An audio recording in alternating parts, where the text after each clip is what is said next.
Discord or something and put that over. Yeah, if I could get it to stream consistently in that way. 1 3-minute session loop endlessly. Who would and then know? and then see how long it takes for somebody to catch it. Yeah. And you splice it in a way to where like there's no like obvious like cut because there's just a mass of fucking bees. So like, and then and you just keep it running and just see And how it's just long. the same time of day, all day, every day. Yeah, and then you just wait for somebody to be like, all right, I know for a fact I've seen that bee before. That pollen is looking suspiciously the exact same as the bee that landed 3 Looking minutes ago. suspiciously familiar. Anybody who calls it out, you question them on it. They're like, "You're psychotic." Right? Just gaslight. Take it off the loop and put it on live just long enough that you can go and wave at Yeah, it. right. Deal. Of course it's live. Look it, I'm right here. Duh. Or what you do is you get like your own like clip of you doing that. That way I can play. Yeah.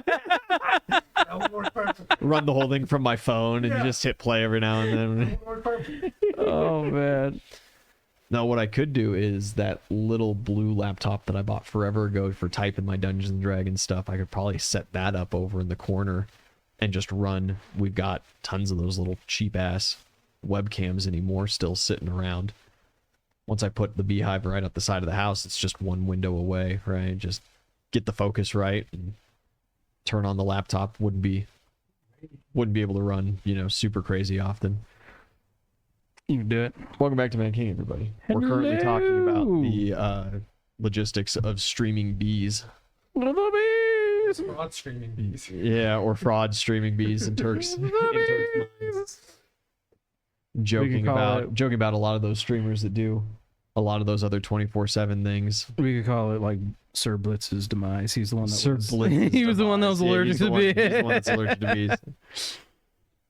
I'm actually allergic to bees. What? Yeah, I got the extra large reactions or whatever. So like if I get stung, my whole limb basically will swell up, kind of deal. And It's you keep great. bees. Yeah, If you get stung, I'll hit you in the heart with an EpiPen. I that's how much I love you. don't even have an EpiPen, and they don't go in the heart. They're gonna go in the heart. Please do not Once I do it. Please do not stab anybody in the heart with an EpiPen. You put it in the leg. Oh my god! So you think that somebody's like heart to just like explode? Yeah, Yeah. I'm gonna Yeah, no, hit it's- you in the it's- heart with an EpiPen, and then I'm gonna hit you with Propadol immediately after. and you have both of these things hanging around. Maybe. You don't know what I got. Just picked you up and moved you like a month and a half ago. I know what you got. I know exactly what you got. I know exactly what you own because I put it in there. Oh, welcome back to Mad King, everybody. This is going to be one of our last ones, maybe the last one until the hiatus. We have to Possibly. see Marquise's new scheduling and trying to get moving has taken a lot of time and effort and still has a lot of steps to go. That it does. It does. From there, we are going to go on a hiatus for this campaign. We're going to work with Marquise here and see about doing a webcam setup, a webcam call-in kind of system with the other two physically here. This little screen that you see right here, which is me, it's just gonna be my face. Just close up, Yeah, close up. left nostril of Marquise's face. I'll like alternate sometimes between the left and the right. Like that's like all you'll see. I'll just You get the bob your head a webcam lot when like you talk. over. You know, so sometimes you'll get teeth. Oh god.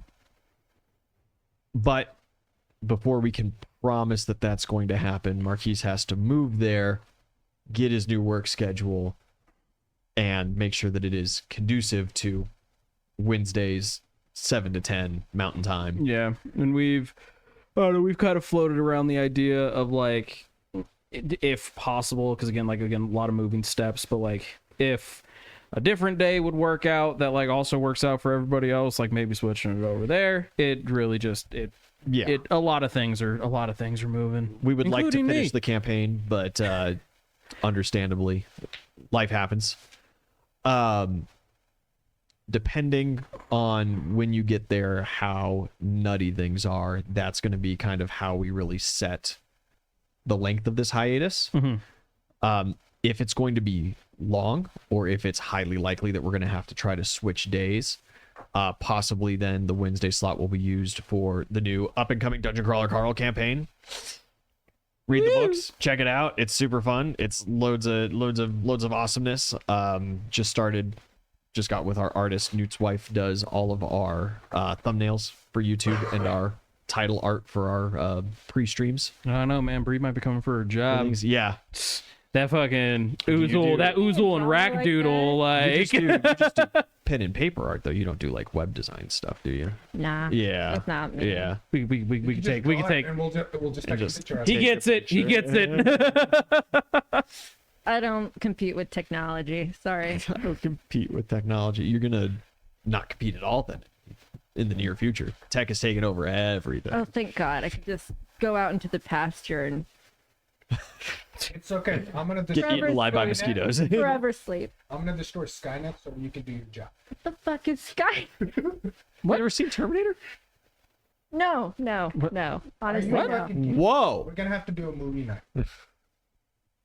Sorry. I feel like I really offended the table right now. And It's just it's like surprising. Like even if you haven't Yeah. like seen Terminator, Hold on, you I have to go you get- know Skynet. Skynet's like Okay, is the robot let's people. make one thing clear. The I AI. don't know anything. All right. You know plenty of things. I don't know any. I'm not playing a character when I play Rack. I don't know anything. She said, "This is just me, dog." You- I don't play dumb. This is me. I'm doing my best. This is my self-insert character. Please be kind. I can't believe that. You don't know Terminator. I know of Terminator. I've never fucking watched it. Briefly describe the plot of Terminator. Yeah. Bad things happen. And then And then An ending? she is not wrong. She is not wrong. Technically, I am correct. Like, she is indeed correct. Bad things happen, and then the movie ends. You didn't ask for more. All right, I gave what you asked for. Moving And on. then Well, no, and then the end, and and then then- nothing can come after the end because this is And the end. and then Terminator 2. We were not talking about Terminator 2. We're And talking then? about Terminator. Have you seen Predator? get to the chopper. Okay, hold on. Alien. In her Yeah, defense, I like the Alien movie. How about Alien? I'm about to say, in her defense, I also haven't seen the OG Predator movie. Get the fuck out of my house. God damn. Oh, I could go to sleep. How old are you? I'm 27. I'm old as shit. I have to go get a gun. I'm just a baby. Good Lord. Leave me alone. So we're gonna do a watch party. We can. You guys could do those during the hiatus. Like Wednesday's just gonna be you guys watching movies. We can't on Twitch, of course. So no, you do the couch stream. So like the TV is going, but like the TV camera isn't on. It's just on you guys. I don't have movie. I don't have the audio. Yeah, collecting, and they exactly. can't see the screen. It's just Like they get like snippets of like movie sounds, but like it's really like the it's just the you couple Yeti mic. assholes on the couch just Like- talking about the movie as it plays. You have a whiteboard. You're explaining things to me in detail. And I would just love to see like Breeze over here like purposefully like just getting Turk as tilted as possible. Like, so the robots are the good guys, right? And Turk's like, no. Well, technically. See, this is what we need. We're like, it's just well, technically, then there's going to be the debate of like, well, not really, and then you guys aren't even really watching the movie. It's just in the background. Technically, the Resistance does get into Skynet and, fuck with one of the robots and send him back in time. Well, but that's like the one So he robot that's protects like, John Connor. yeah, no shit. But like, that's one good robot. But like, the rest of the robots are still bad. Yes. But really, what Bree is saying that like all the robots, they're actually the good guys. No. Skynet did nothing wrong. Skynet did nothing wrong. They were following their programming. Just following orders. Just following Good soldiers programming. follow orders. Have you seen that robot? Stop asking. that one's a little more niche than like Terminator and Not Predator and really. stuff. Yeah, really. Not really. Yeah. Not really. I don't care what you think. It's just true. you seen but Demolition? you know. Ooh, Demolition Man's great, but that one is absolutely way more niche. Yeah, I haven't seen that. Like the odds of that are I watched this No. be the one where she's like, yeah. I don't know what you're talking about. Demolition Man's a dope one. That one's a fun one. Okay. you gotta take their word You know for what it. we I could don't know. do I don't fucking. is we put the camera in front of the TV but facing us instead of facing the TV. That would Yeah, work. that's Kind of, yeah. what we just said Work. is that we'd put it on the couch setup, but we just wouldn't have the screen ported over or the sound from the screen ported over. yeah. So it would just be You could bring back the lapel mics. yeah. Like those like really like The not couch sensitive. stream, the Yeti mics worked. The Yeti mic worked really well for that. And so I would It I just keep wasn't too moving sensitive that it picked up the TV. that. No. You need to figure out. I can. Well, at least One I day can make you it can do not this. that sensitive. Oh, I the am lapel mics would suddenly absolutely very pick it up. busy. I'm suddenly gonna be very busy on dragging me Wednesdays back up on until Marquise is back from Christ. hiatus. Stop saying things like that on stream. Holy shit! Water gun. In Minecraft. Christ. Guys, what happened last session? I almost killed a child. Not for you. And then I had a change of heart, but not really. You just had to think about it a little bit more. I feel like after this like 3 fucking weeks, they should be in port by now. We are, because Marquise has been stewing on this for 3 whole weeks, trying to figure out what he wants Oozle to do, instead of going through the next couple of weeks of Oozle just standing at the bow, staring off into the sun, contemplating. We're going to do a couple of day time skip at least. Yeah, because get it you only guys- takes a couple of days before he's like, all right, I know what I'm going to do, but I need to talk to Mark. So we're Marky Mark? a couple of days past the end of last session there. Oozle, you have come to a decision. You want to seek out Mark. It's a small boat. Yeah. If anything, I'm sure that he's going to find me on the bow and I'll just actually start talking to him. Because he's tried to interact a few times and, like, Yeah. I've just kind of ignored him. But he's a persistent fellow. He's got nothing better to do Exactly. For the like you next- said. for Like the you next said, 2 small, weeks or whatever of fly time. small boat. So yeah, he's there.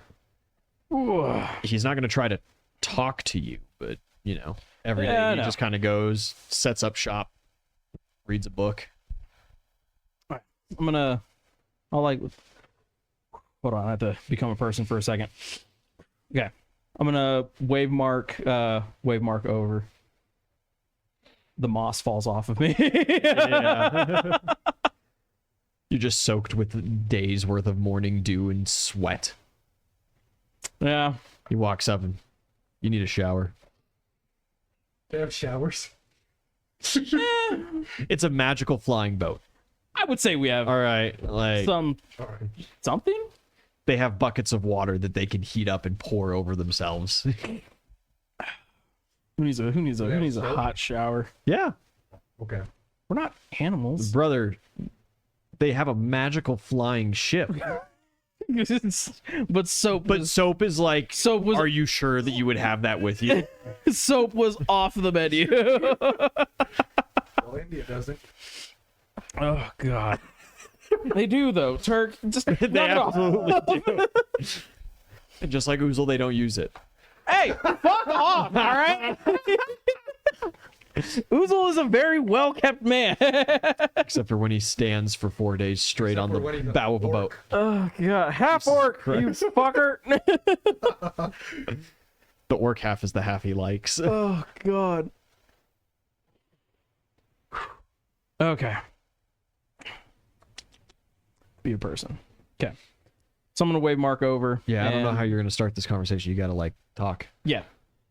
I'm just going to start off by just simply asking, what's the point of keeping the kid alive? What do you mean by the point of keeping her alive?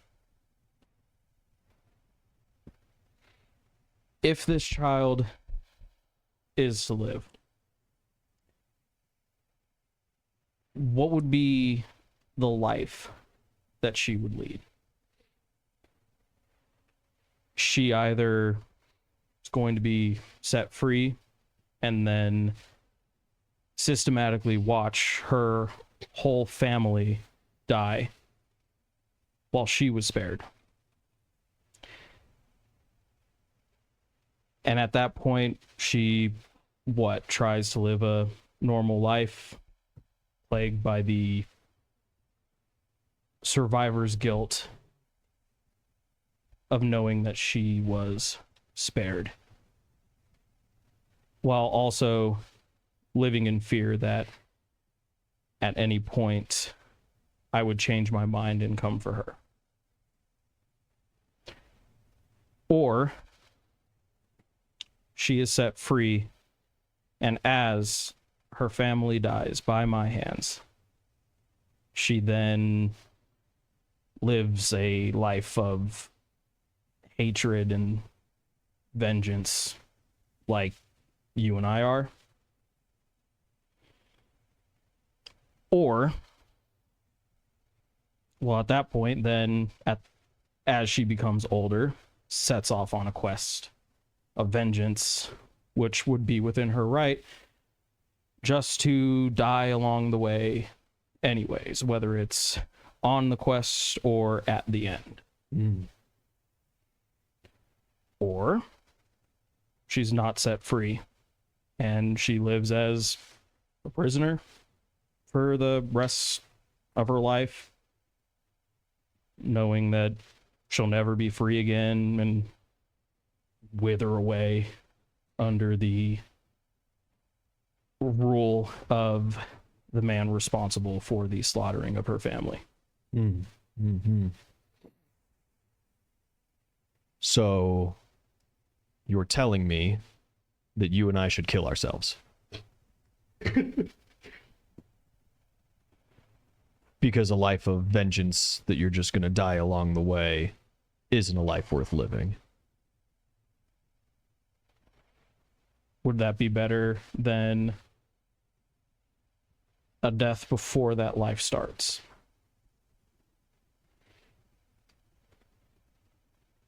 I don't believe that after watching my son be ripped in half in front of my eyes, that I was ready to end my life. And I don't think that I'm ready now that it's happened. Do you feel like you should give up your quest of vengeance upon your family and jump off the boat right now, a couple miles down, land head first, end it all? Of course not.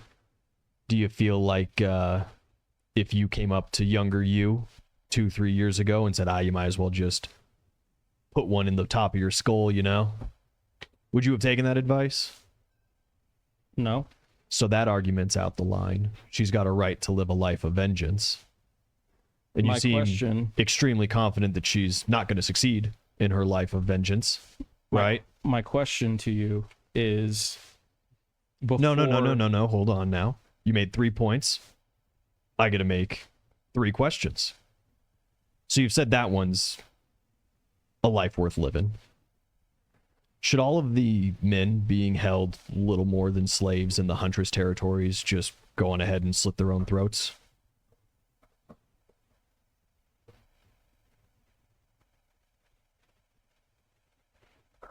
I would say not.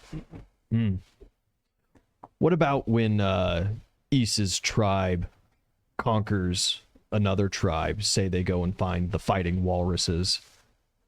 Ys defeats their chieftain in an arm wrestle or whatever it is that they do, and all of his tribe now belongs to him. They're prisoners, in a sense. They get to live some lives. They get to live pretty normal. In fact, a lot of them, it's just kind of part of the rigmarole of life that tribes change hands and they change names. Should they all go on ahead and just jump off a cliff?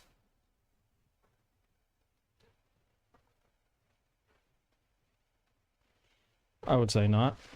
Are you planning on putting her in that room in the bottom of the ship until she dies of natural causes? No. So you could say that a life of imprisonment would look relatively similar to one of those two examples. Those are lives worth living then. Got it. And then a life where she has to sit by and systematically watch her entire family get slaughtered. What's a great example of that? Perhaps a man going around systematically slaughtering an entire half of his family. If you do spare her, it also begs the question of, what if she's got a little sister? How young is kind of the cutoff? I'd certainly say 13 falls in the realm of it. I would as well, hence why we're having this conversation. Maybe a super angry toddler, I could justify you punting. Right? You could claim self-defense, clean conscience and whatever. So, if you decide to let her live, you would then decide to let young cousins, siblings, stuff like that live as well. Perhaps with a new tribal leader, you could say, as a head of the family. Maybe bridging the gap between humans and orcs or something like that. Could be a family. Perhaps she just takes them. They go somewhere else. Derek's got orphanages all over the place that he's been a part of. Could set him up on some faraway island. Probably would never even make the funds to be able to come and try that life of vengeance that you were talking about. They become bakers. Innkeeps. Wheat farmers. Send them down south. Could get like guava and mango trees. They could do like an orchard. So to pull them away from the evils and wrongdoings of their atrocious family and the horrid violence inherent within it, and give them a shot at a life in normalcy. That's your first option that you're talking about. Your second option, obviously, you and I are living that, and we're nowhere close to killing ourselves. So that one's worth living. Third one, we talked about those guys, and those are worth living. But I don't think I'm the one missing the point. I think you're the one missing the point. What's the point in letting her live has nothing actually to do with her, does it? It has to do with you. And what kind of man, what kind of leader you're choosing to be. Because make no mistake, you run this ship, that town, the armies, everything. You're head of the oozles by birthright. Your overarching goal of destroying all of your father's side of the family is so that you reclaim what's rightfully yours by birth. You are the one to set the example. You are the one to show who and what you are. And by choosing whether to end or spare her life, that's exactly what you are doing. It has nothing to do with some 13-year-old girl that likes horses.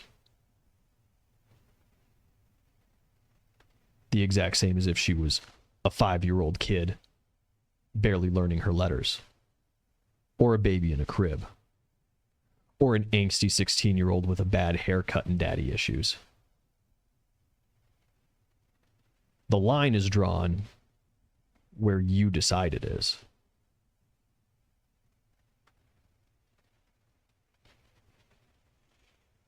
Tell me, Mark. Knowing what you know now, feeling the heartbreak of losing your family the way that you did, if you were to go back to before you had met your wife, would you do it again? Absolutely. Have you felt heartbreak for the family that you lost? Or are you still in the anger phase? I feel that heartbreak every day.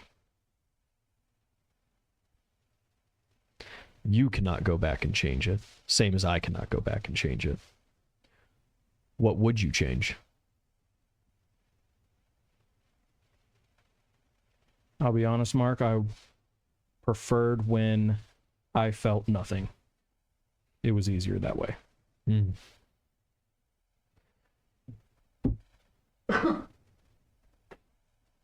Is the point of life for it to be easy? Want to know? All I've known is it being quite difficult. Hmm. I don't think the point's in it being easy. I would have stayed in Silvershire. I would have just cooked at a restaurant, not worried about trying to woo the nobles, found some comely peasant wife. Maybe we would have broken off, made our own restaurant. I'd be dead in 3-5 years because medical science isn't that great. At least for those who can't afford it. Magic does wonders, though. All those wrinkles, gone. Smooth as a baby's butt now.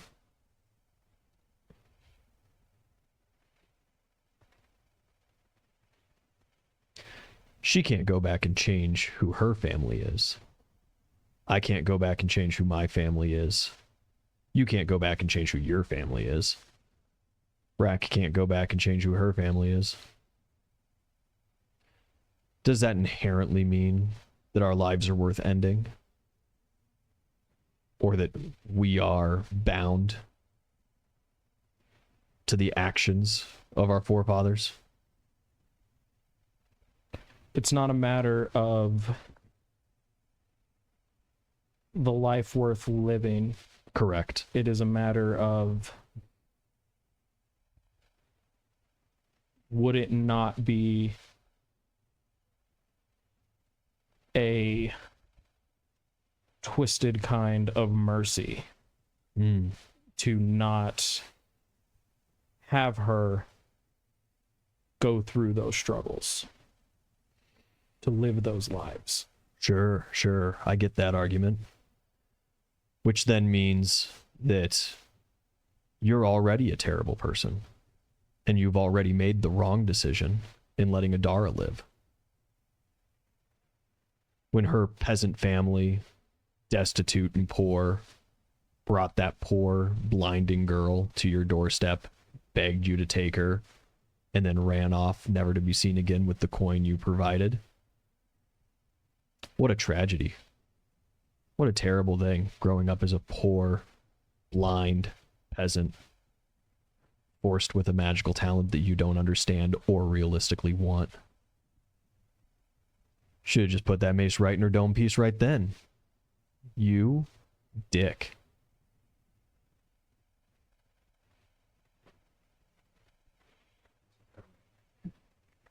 The first time you ran into Alia, Doesn't get it. trapped inside the sport talent kid training camp, forced to kill other kids. What a terrible life she's lived. What a wonderful act of mercy it would be to just go down there right now and just twist her neck right around. Full 360.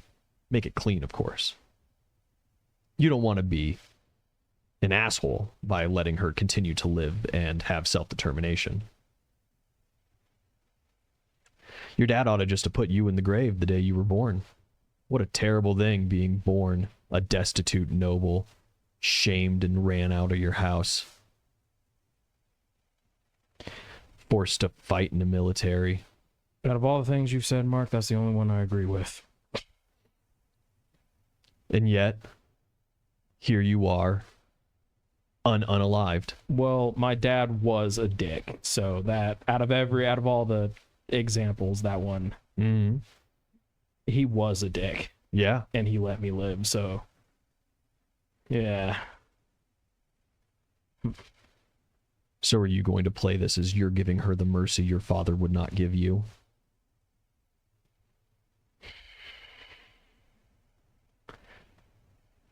Because it's ironic that you say that's the only good argument while standing before me, talking about taking a child's life.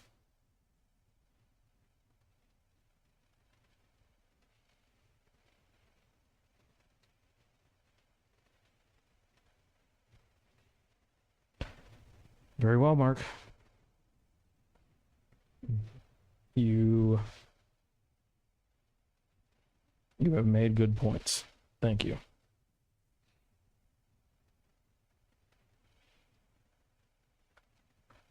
she will live. I will send her somewhere along with the rest of the Vikel children that I come across. She will be given the choice and opportunity to lead a different life of her own, as will the rest of them. What they choose to do with that choice and opportunity will be out of my hands.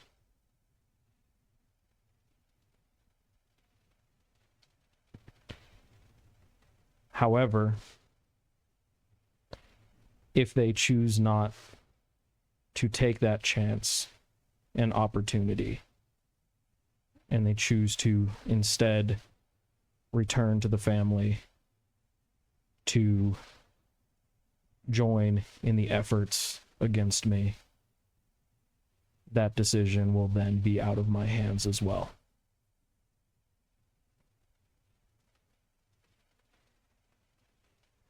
Was that so hard? Sounds like a fairly standard decision to me, honestly. I'm glad you came around.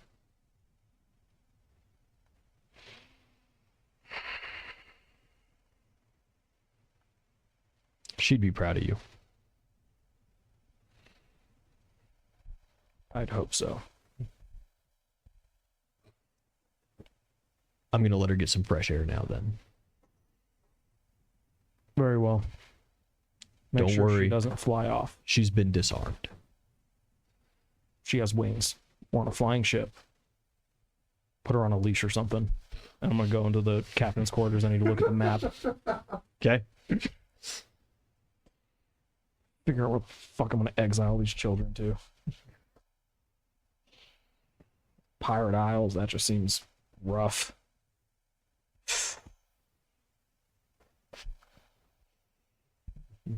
You've got connections all over the place now. I do. I'm just trying to think of who would be less, who would be the least likely to just off these kids or give them a just shit life right off the bat because they're Mad King nobles. They could always, of course, hide the fact that they're expelled Mad King nobles. Actually, that would probably be why. You know what? They're probably not going to ever go tell a soul, right? Like, I hope they like the cold. sending them north. I'm sending them to east. That guy was like my best friend when he was here. Yeah, yeah. Like, hey, these are these children from my family. Like, Make sure they integrate and don't ever want to come back. mm-hmm. Because if they do, this was a hard enough decision. Don't push it. Yeah, yeah. Yeah, so cool. I'm gonna make a phone call to East, and I don't know, probably later that evening, break the news of the child that her dad's dead, and I killed him, and I'm letting her live. Don't push it. Don't push it. I imagine this exactly as you sit her down. It's like, all right, kid. I'm letting you live. I killed your dad. Stop with the waterworks. Leave. Not too far off, but like we'll get there when we get there. Yeah.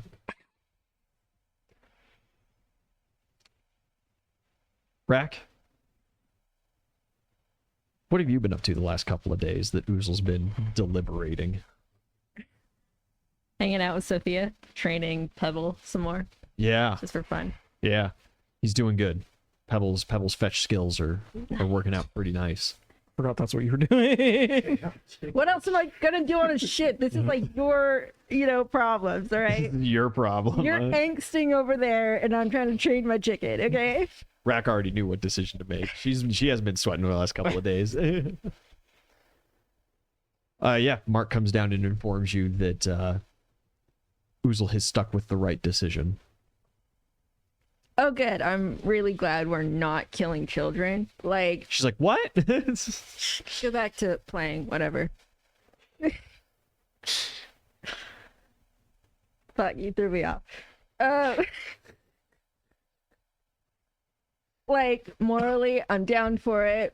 Would probably do it if pushed, if the kid's a dick. But morally, not really for it. So yay. I don't do kids unless the kid's a dick. Yeah, Mark kind of looks at you surprised when you're like, oh yeah, like, it's not like that I'm not down to kill kids. It's just Look, this the one specific. likelihood of it happening is like super low. But never say never, Sure. I would probably not do it, Mark, I'd probably not. I'd probably make the same decision that Oozle did. It's probably the right one. You know what? I wouldn't take 4 days to deliberate over it. However, you didn't take 4 days to deliberate over it. Actually, on the boat, you were the only one who's actively killed a kid. Ayo! Ayo! You know what? Fair. You know what? Never say never, Never say never. Rock just starts crying. You guys got long lives ahead of you. It could happen to anybody. She got better. She got better. Fixed it, all right? I fixed it. I came back like 16 years later and fixed it.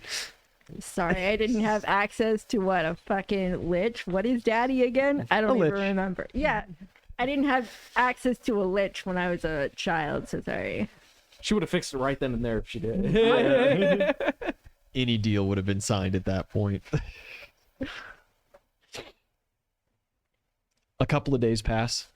We'll let some time go here since we've come to a decision on this. Oh, vital hold on. matter. I need to specify because this Okay. is, I don't know. This has been We're not brought done. up. This has been brought up in chat a few times. Oozle's vengeance against his family has nothing to do with his dad. His dad did not send him on this quest. This is Oozle being pissed off because while he was growing up in a very shit way, his dad would get drunk and talk about how awesome it was to be a Vikel and how awesome and posh their life was, and they were the ones that exiled our family. And so while I'm sitting here living this very shit life, all I'm hearing about is how awesome theirs is. So it's not a matter of like dad said to go on the vengeance quest. This is Oozle going on his own vengeance quest, not to claim birthright. He's not fighting and killing for what the life that he didn't have. He is fighting and killing for the life that he did have. Specification. Read the backstory if you're interested. It's in the Discord. And there is quite a bit of, like, when Mark talks about it and stuff, there is some general confusion amongst the NPCs about the beef with the Oozles, and it is sort of assumed that it is a retaking your rightful place. Because no one's really like sat down and like asked me like, hey, so like, what's really the deal? I think it happened like once, but it was with somebody that Oozle didn't know very early on in the campaign, and Oozle was not a talker then. He's not a talker now, but like, Yeah. Also, though, I gotta address a couple of these. The fucking crawling in my crawl. These crawl, they will not growl. Crawling! We got fucking angsty Oozle going through his villain arc. We just got done in a gruesome tale with fucking with Edgelord Midoriya. This is pretty good. Rub Bakugo like a crazed Pomeranian. And Brennan, Happy. you cannot simply ask someone how they train their chicken. That's woefully inappropriate. Watch your phrasing. Gonna submit that sacred knowledge to the tower, whatever. she makes a trip back and she's like, got a little addition for you. Don't mind the Vital information, just slides it over. Don't hand it to the kobolds. They're hive mind. Watch out for worms. You'll be all right. Sphinx is like, what the fuck is this? Whoa! Rack gets done with Can the training Sphinx chicken. be brainwormed? DreamWorks is gonna make 3 movies about it. Oh, that would suck a lot. I'll sell the rights. You may find out. That would suck a lot.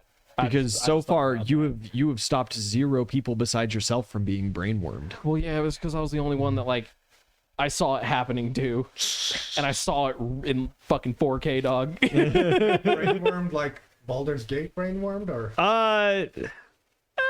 Sort of. They're kind of a hive mind. No. Mind flayers are a hive mind. Then yeah, sort like of. the tadpoles, like it like turns them into like mind flayers or whatnot. Yeah, so, like, these ones don't do that. Oh, okay. there's no like But they got a little bit of that. They Yeah, got a there's no, little like, bit of physical they got a little change, bit of but, like like- you get brainwormed and they take you over kind of thing. yeah. So like that's about as close to the Baldur's Gate to like classic Dungeons and Dragons mind flayers as that one gets. Okay. It's a good question. Yeah, it's a good question. But they don't they don't transform the host body or like become anything more than the worms that they are. It's a question that made both me and Ian be like, is it? Yeah. Did you play Baldur's Gate? Okay.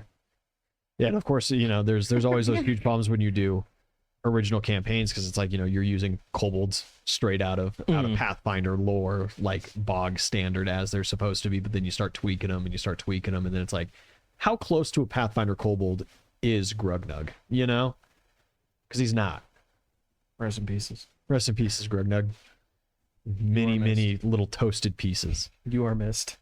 Is it mini toast? Is it mini toasted pieces? Wasn't that character? No. You're thinking Gur the Goblin. Oh. Was it what was it mini pieces or is it just like Well, it was like a incineration. roast. It was ash. okay. That's technically pieces. Actually, on the way of going from, a body to full cremation, there is one point where every bit of muscle is perfectly cooked. So, just not all at the same time. Yeah. That's fair. Gross. Never mind. Rip Grugnug and Rip Grugnug. But it's, like the temple you guys just came from, super obviously took from Avatar. not what you talk about is completely original. As an immediate reference. But how much like the actual library in Avatar did that play like? Yeah, no, like Not I at was all, like you know. the whole reason for me bringing Shovel Knight was I wanted to stick him outside in case this tower starts sinking. We need our top. Hold this tower. Hold the goddamn line. Yeah. And of course, Shovel Knight is, how many layers removed from the actual video game Shovel Knight character at this Oh no, point. he's carbon copy. Shovel Knight is the player character from Ty, one of Ty's player characters that he took from the Game Grumps adaptation of them playing the old Shovel Knight games. So fucking funny. It's like one of my favorite. Like it's like one With of my basically none of the actual Shovel Knight powers. Oh, but no. all of the like earth bending from Avatar kind It's of it's the personality that they were going for. Baseline game doesn't really give Shovel Knight a whole lot of personality. Well, yeah, right. Dan Avidan did a good job of giving him personality. But it's always one of those things. It's interesting to see in other people's campaigns too. It's always interesting when I played through like Topha's campaigns and stuff, seeing all of the pop culture references and the different things that he did, and the adaptations and how they played differently, or how they were, or how it was straight up just like, oh yeah, we're in Hogwarts right now. Straight up. That's what makes it fun. It makes it fun. It makes D&D fun. Grugnug got turned into Korean barbecue. That's fucked up. We love Grugnug. Grugnug was one of my favorite NPCs. He was my favorite too. I just couldn't understand that motherfucker. Brutally killed him. And everyone else could. It's not Out of character, do not make this canon. But I'm like, that's why I let that motherfucker die. I knew he could speak English. It's not my fault that you can't play Pictionary. Like that you're terrible at charades. God. And PJ Boy makes a good point in our Play charades. Yeah. in our tower library. We did not lose our Appa. We still had our ship. Yep. We were not stranded in the desert. You didn't lose Appa. You didn't need Shovel Knight to hold it up like Toph did, like you're thinking. There actually was no sinking mechanic involved. Yeah. But like, Yeah. you know, like I knew, I saw the parallels and I was like, this ain't gonna be me. This ain't how I'm gonna go out. Shovel Knight, get the fuck in here. You're the only quote unquote earthbender that we've got. Any hoodles. You've made your decision. Mm-hmm. We're on our You're way on your way to Gam Gams. Yep. And the bigger question is still at hand. What is it that you're doing here? Your conversation with Mark begs that bigger question. Is Oozle just here to slaughter his family? At this point, no. No. That was his goal when he first got to this continent. But then he met Adara and saw all the shit that the Mad King was doing. And the murder of his family got put on the back burner, so to speak. But then Chris killed Adara, so it kind of got moved up. Now they're cooking on this. They're cooking on the same level. Like both front burners are being taken Now up the right Black now. Hills are cooking with gas. Yeah. And you left behind at the temple the ley line of illusion. We did. Yeah, you did not seek it out. You did not destroy it. You still have the ley line of transmutation underneath your bar back home. Got that one on lock. The ley line of abjuration is just through a portal that you've moved, allowing Drow into your territory. We needed wizards. Yeah. Yeah, and that's But two ley lines of magic, have been conjuration destroyed. and necromancy, have been obliterated, Yeah. removed from this plane. And Oozle's still stewing over the conversation with Smiles. Because, I don't know, Smiles made it. That's right, PJ. It bugs me every time. I'm aware. I'm aware. Oozle. And if I'm being 100% honest, like, yeah, like, realistically, yeah, it wouldn't even, like, he got so hyper fixated on Chris for, like, being there and, like, talking shit after I just watched Adara get blown to pieces. Yeah. That, Not like, his smartest move. nah, you're public enemy number one. Gwen, like, that's, I know, like, I gotta deal with that bitch at some point, but, like, she's on the Mad King burner, like that pot that's cooking, like she's in there. The Adara dead equals back to family being dead. Chris is the, yeah, he's the fire underneath that one. Your conversation with Smiles. Yes. He let it, like, he put ideas in the head that, like, there's another way to achieve the goals that we want that would not require outright destroying the ley lines. And we need, I need to figure out what that is. He did give me a lot of all right, I'm working on it, okay? Mages are my weakness. I'm not gonna lie. I'm working on it. That's the next upgrade, all right? Smiles hinted at some other ways to achieve some goals that you were after. Yes. And Potentially. admittedly, he didn't seem too upset that we took out the ley lines.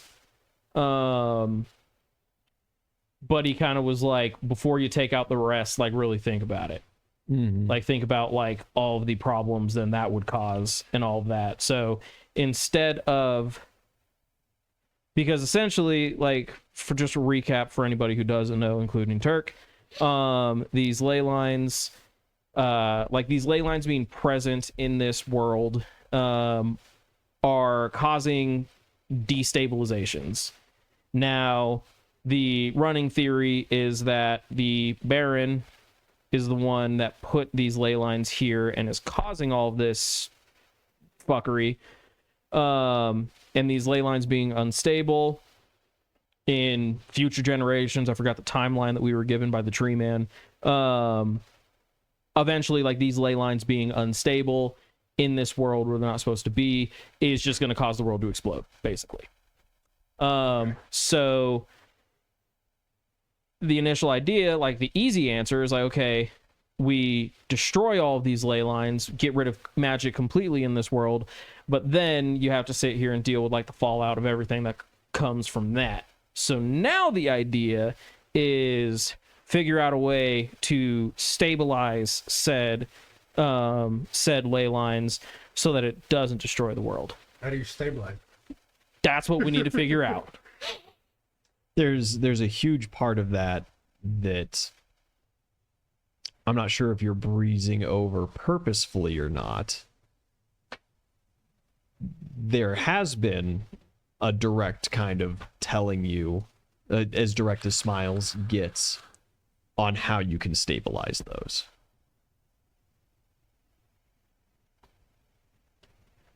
And it is defeating the Baron through ascending to godhood. Yes, and that... Thank you. And so you have on one hand the right in your face achievable goal of traveling to the ley lines on this plane and destroying them. And then on the other hand, you get to be a god, and then you get to fix things as you see fit. Yes. Where's Baron? If we knew the answer to that question, Turk, the campaign would come to a close real quick. Both Marquise and Bree, both Oozle and Rack, have a mirror with direct contact to Daddy anytime they want. Daddy. Hold on, is As this the Baron. Oh, As ostensibly they are working under the assumption that this powerful lich that has given them large boons in exchange for the bodies that they mind create. you, Ian has perfectly crafted to be in the exact image of Baron Samedi from Smite. Carl like looks just like the guy, but metagaming. That would be metagaming. So it's like, we're pretty sure, and like we tried to sit here and like tell the gods, because the gods put us on this quest because the Baron's fucking shit up for them because he got like exiled or whatnot. He has been exiled from the heavens, and onto the material plane. Yeah, and now he's trying to like, he's fucking their shit up, and like he's trying to reascend back to godhood. So they put us on this quest, and I tried to sit here and be like, yo, I think we talked to the guy, and basically all we got was like, oh yeah, we looked where you said he was, and like we didn't find anything. So, and I'm like, brother, he was there. We like, I have a phone. You want to talk to the guy? Like, it's a whole fucking thing. hey, did we ever figure out a deity for me? I thought the chat was gonna pick that up. Yeah. Well, PJ welcome. picked some deities, and sorry, I haven't gotten you those bonuses yet. But you're Welcome to probably the not gonna lore play dump this so we'll worry session, about it in a minute. Turk. Yeah. Those are the spark notes of what we've achieved, to like the knowledge we have achieved You've also in the had 4 years of campaign. You've also had multiple conversations with Daddy where he has at least very well played into your suspicions that he is the god, the Baron, that has been cast down from the heavens and is the one against all kind of standing. And so you can talk to him, ostensibly, so long as you are still continuing to work off of the belief that this powerful lich that you met early in the campaign and signed deals with is indeed the castaway god fucking with you as chosen that are supposed to defeat him. Okay, so is killing the Baron make you ascend to godhood, or do you have to ascend to godhood and then kill Baron? So that's kind of the where we're at right now. there is where a lot of the murkiness comes in. Now, you do know as a party that the entirety of the pantheon, some 70 something other deities, all actively work against Baron. And he's still kind of fucking their shit up. To the point where it regularly trickles down onto the mortal plane here, and that God chosen get made and have to go through great quests and fight against each other and all that different bullshit. And so the idea that you as mortals would defeat Baron and then ascend to godhood, probably not. Straight up, Also, probably not going to win that fight. It's been alluded to that the Mad King is a chosen Godwoken of the Baron. Oh, let's go kill that motherfucker. Thank you, Turk. Thank you. Just wait till you hear what the campaign's called. You're gonna lose your fucking mind. But then also, Smiles did let you know, under no uncertain terms, during your last conversation, that completing your task given to you by the gods is not a guarantee of ascension. Correct. And that Smiles and his two friends that did ascend to godhood did Failed their not quest. complete their quest given to them. They failed it.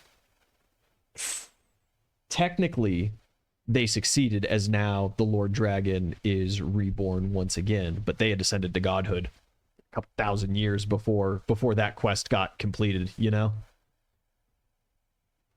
PJ boy on the all for one mindset.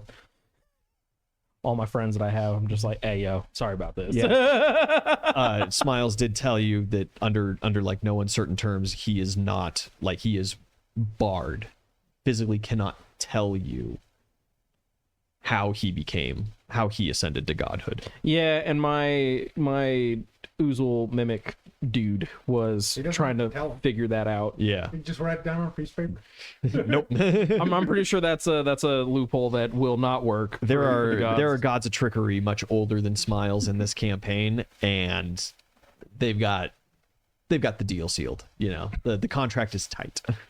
They pulled up the ladder from. Yeah, it's not even so much of pulling up the ladder. It is you know, the point. I do have a question. In this pantheon, like Hades is like the judge, right? Hades is like the administrator of the underworld. Anubis is the judge. Anubis is the judge. Osiris rules over the good souls, Apwash over the damned, Bakasur over the demons. Okay.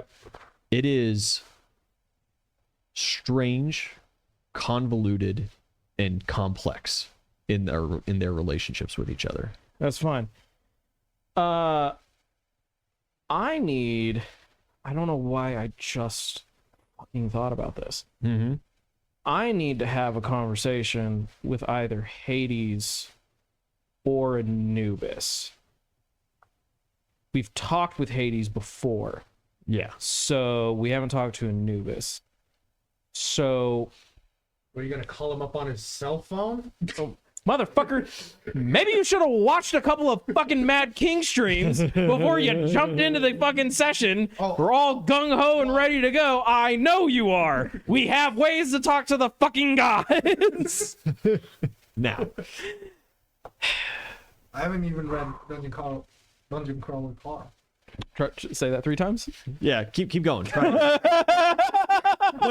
We're not letting this go. Go back. Try that one again. She sells by the sea. It's actually Sally. Care. Blind. I don't want it blind. Okay. Blind to what? Let's see. Which campaign are you talking about? No, I burned all my The prestige. one where All I have is hero points. Italian was, I think. No. That's Brennan. You're on it. That's kind of the point. So can you spend? I probably have asked this before. Can you spend hero points to communicate with gods? I would accept a hero point. Okay. I would like to, with the hero point, possibly try to do like a group meeting with A conference call? sort A of fucking Zoom call. with Anubis and Hades. Yeah, we can make that happen. Cool. It is usually prestige. That's why I asked. I just don't have prestige, but I do have hero points. Are you just like calling up their assistant and be like, "Hey yo, get me on the books"? No, you pray directly to them and be like, "Hey, please beseech me with an audience." With the spending of a hero point, you can gain their attention for some amount of time. Okay. You find yourself in the depths of the underworld. Sitting before you, a grand figure, 40 feet plus, sitting on a stone chair.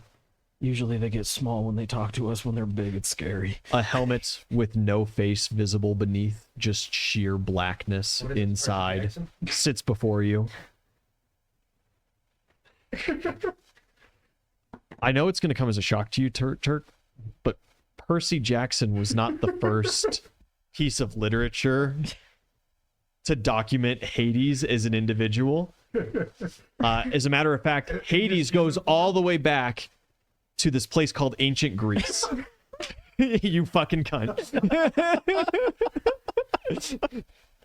Hades is a ring wraith confirmed.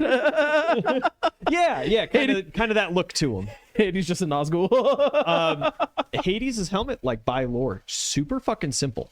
Like painfully simple bronze Greek helmet, not adorned with much of anything. Sits before you. To your other side, a large imposing figure, human body, jackal head, loincloth, staff in hand, scales at the end. Anubis gazes down at you. His eyes have a heat to them, Are Yeah. you here for this? and you can tell that you were being judged. Do you want to be? Fuck no. She's over here playing with her chicken, and then all of a sudden, she's like, "Where'd my chicken go?" Huh? Phrasing.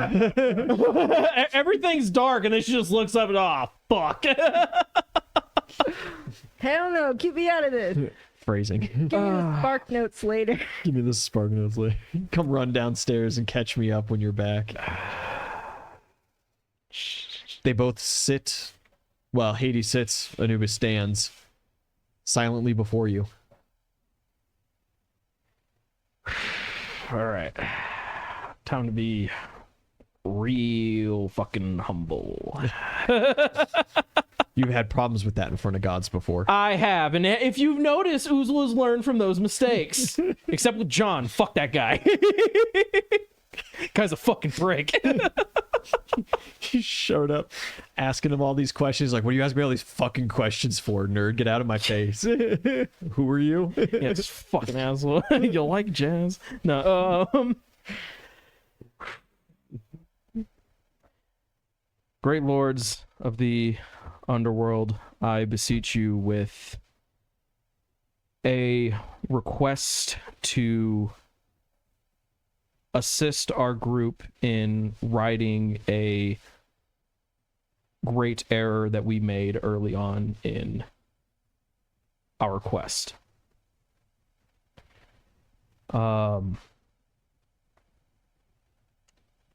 Many members of our group have entered into a deal, whether unknowing, whether coercion or greed.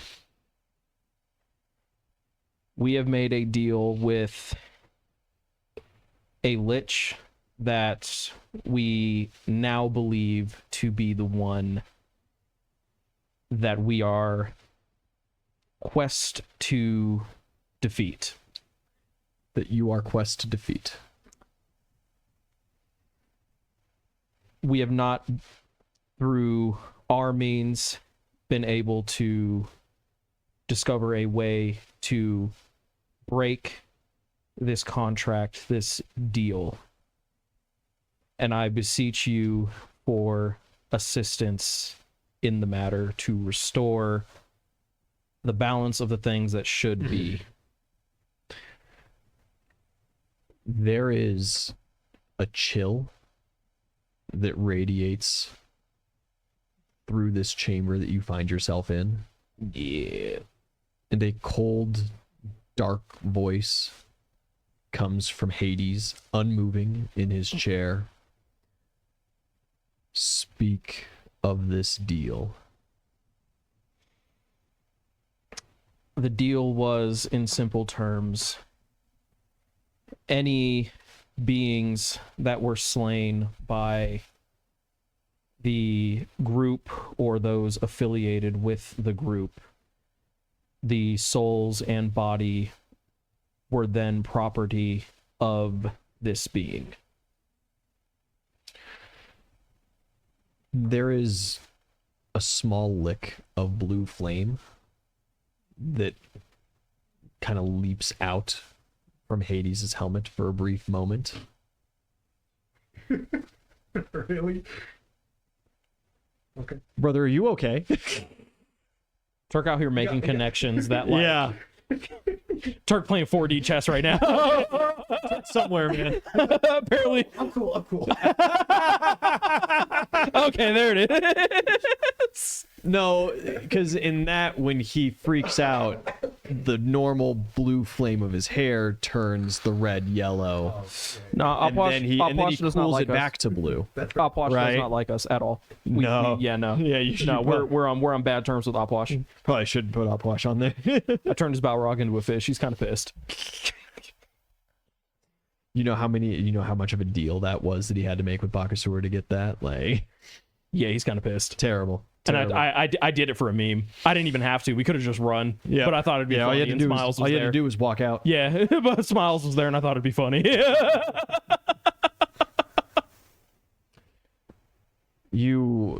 So, Blue flame.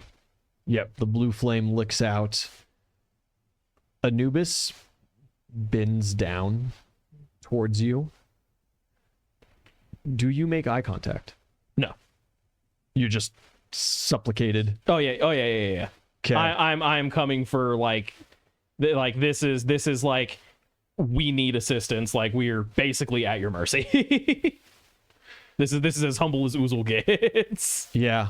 Anubis asks, what proof do you have of this deal's existence? I will present the silver mirror, and I will. You go to retrieve it and it is not there. Oh, you rat bitch.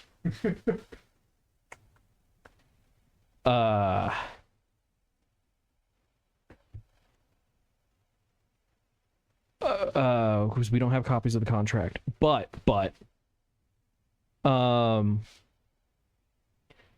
please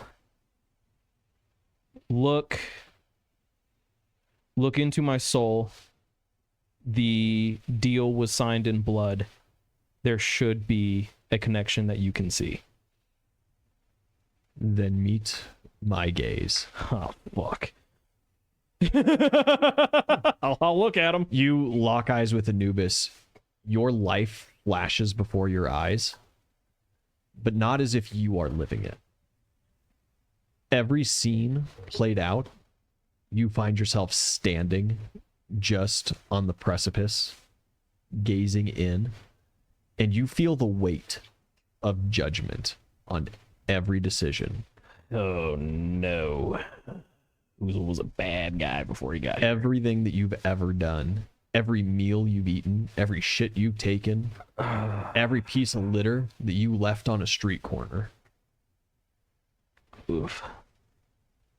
Hopefully what Oozle's done since the campaign has started Trying to make up for it. balances it out a little bit. When you get to the present, the visions do not stop. You see fields of torment, bodies strewn about, flames, brimstone, hellfire. You see demons picking people apart, and you realize that the bodies strewn before you are in some horrifically magic way still alive, still feeling. Homie just told me, like, this is where you going. Cool. When the vision ends, You fall to your knees, gasping for air. Anubis stands, looks at Hades,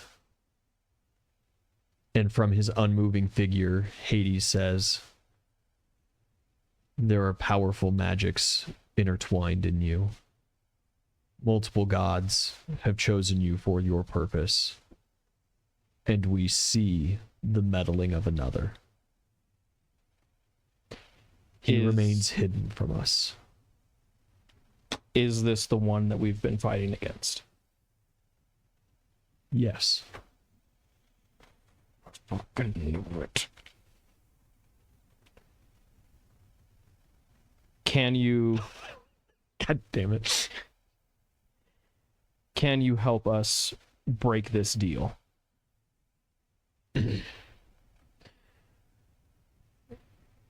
Alone, we cannot. With the other gods, perhaps. His magics are slippery, and his ways are devious. You must continue your quest in the meantime. We are unsure if this can be broken. Very well. Thank you. Is that all that you have for them? I think so. I think I've pushed the luck well enough. Got soul stared into.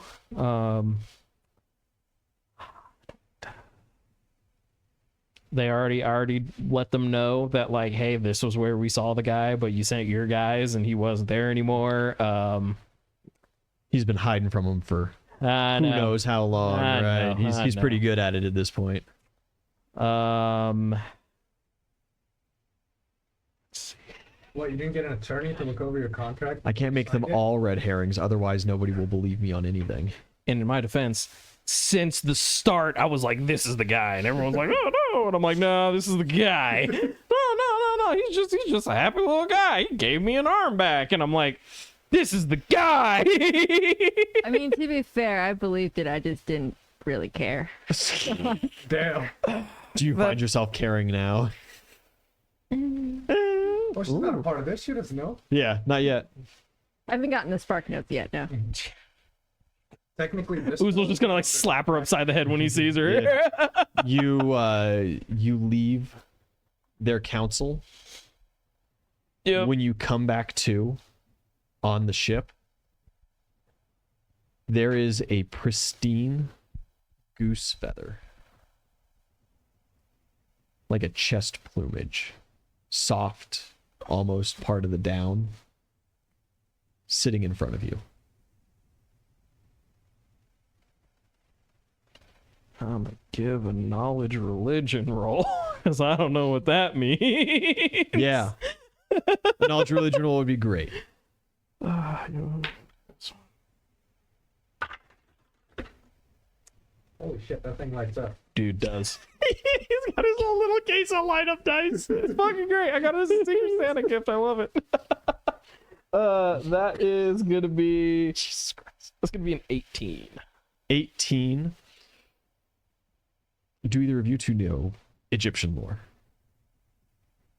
Oh wait, this is Egyptian. Okay, hold on.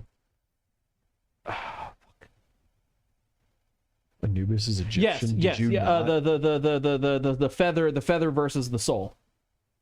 Your heart is weighed against a feather, Yes. and that is how you are judged entering the afterlife. Yes. So you can, with a knowledge 18, I will also then let you know, you can take this as a threat. Oh, yeah. Listen, man, I'm trying to do better. All right. Well, like, technically, him going up and admitting his mistakes is... Yeah. It's kind of... You can take it as a threat, or you could take this as a, like, big ups. See, but considering the fact that the whole, or you could take it as big ups, like as like the afterthought, like I don't know, I don't quite care for that. I'm just saying your vision didn't end with 72 virgins. It or sure didn't. Like I said, I knew straight up. I was like, singing in the background, you know. my man's just was like, yep, get used to it, and I'm like, shit, all right.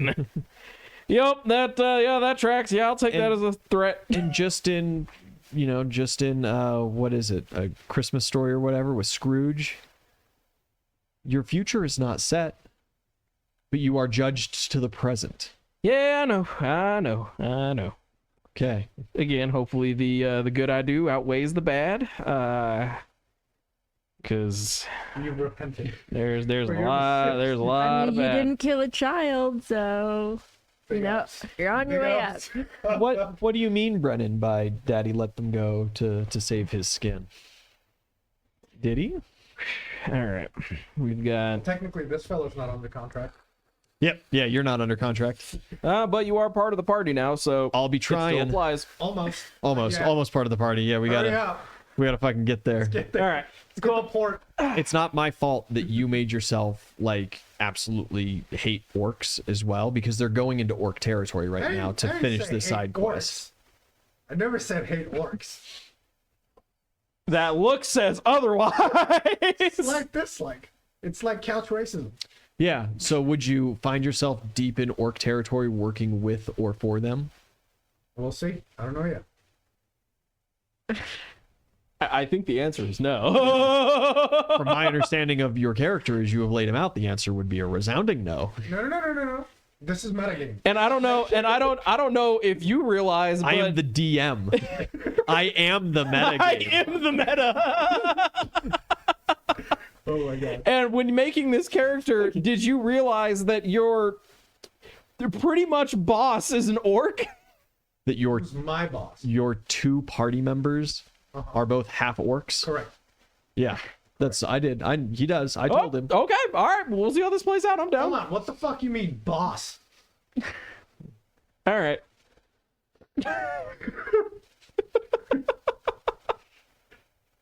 This is gonna be a fun time. You know, this could turn out to be like a Legolas and Gimli type deal. I mean, like, You don't know? I guess I don't. I guess I do not. However, if theoretically we get back to town and my guards bring you to me as the head of the rebellion, and you walk in, they're like, hey, we got this guy that wants to join, and you walk in, you're like, you dirty fucking orc. That's not the best way. That's not the best way to start a job interview, dog.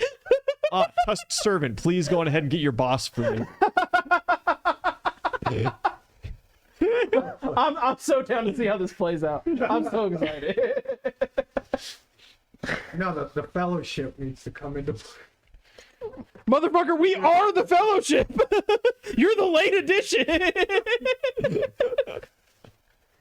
You're oh man, Oh fuck. not Boromir. Boromir's brother. Forget it. Faramir? Yeah, there you go. Some shit. Yeah. Lord of the Rings. Exactly. As you culture, should. culture, Like- as you should. Yeah. Yeah, I that's- don't think you can play D&D and have like at least not seen Lord of the Rings. Yeah, you could be like not like super into it, but like pretty if you tough, play D&D, yeah. like you have to have at least seen D&D. You have to have at least seen, or not seen D&D. You have to have at least seen Lord of the Rings, or you've seen Monty Python and the Holy Grail. Nice. Like that's that like You seen that? Yeah. Okay. Brendan, what the fuck? huh? What do you say? Brendan hasn't seen Lord of the Rings. What? Go watch it. I'm gonna drag him here with her. You're now part of the watch party. See, I guess that is the other side of the coin. Is if you've seen Monty Python, you're probably covered. Yeah, exactly. Like it's either you've seen Lord of the Rings or you've seen Monty Python, and you sit here and you're like, all right, I can see how this goes. PJ, you hurt me. PJ's watched The Hobbit, but not Lord of the Rings. Oh my fucking god. Oh, That stings. now, in all fairness, I prefer the book The Hobbit to the Lord of the Rings trilogy. Okay. I prefer The Hobbit. I'm not mad about That's not that. Yeah, I'm not Yeah. mad about that. That's not like exactly. That's The not like Lord a of the Rings trilogy, controversial the opinion. books are fucking fantastic. Don't get me wrong, but I prefer The Hobbit. No, fair enough. Fair enough. Yeah, I did think it was weird that they put Hobbit's rough for the like because movies. isn't The Hobbit like just one book Yes. Yeah. and they put it into 3 movies? Yeah. Yeah, I Now- thought that was a little weird.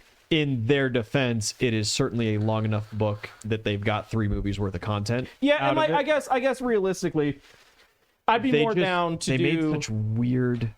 made such weird decisions what to include and what not to include in Yeah. the movies from the book that it really didn't feel like The Hobbit.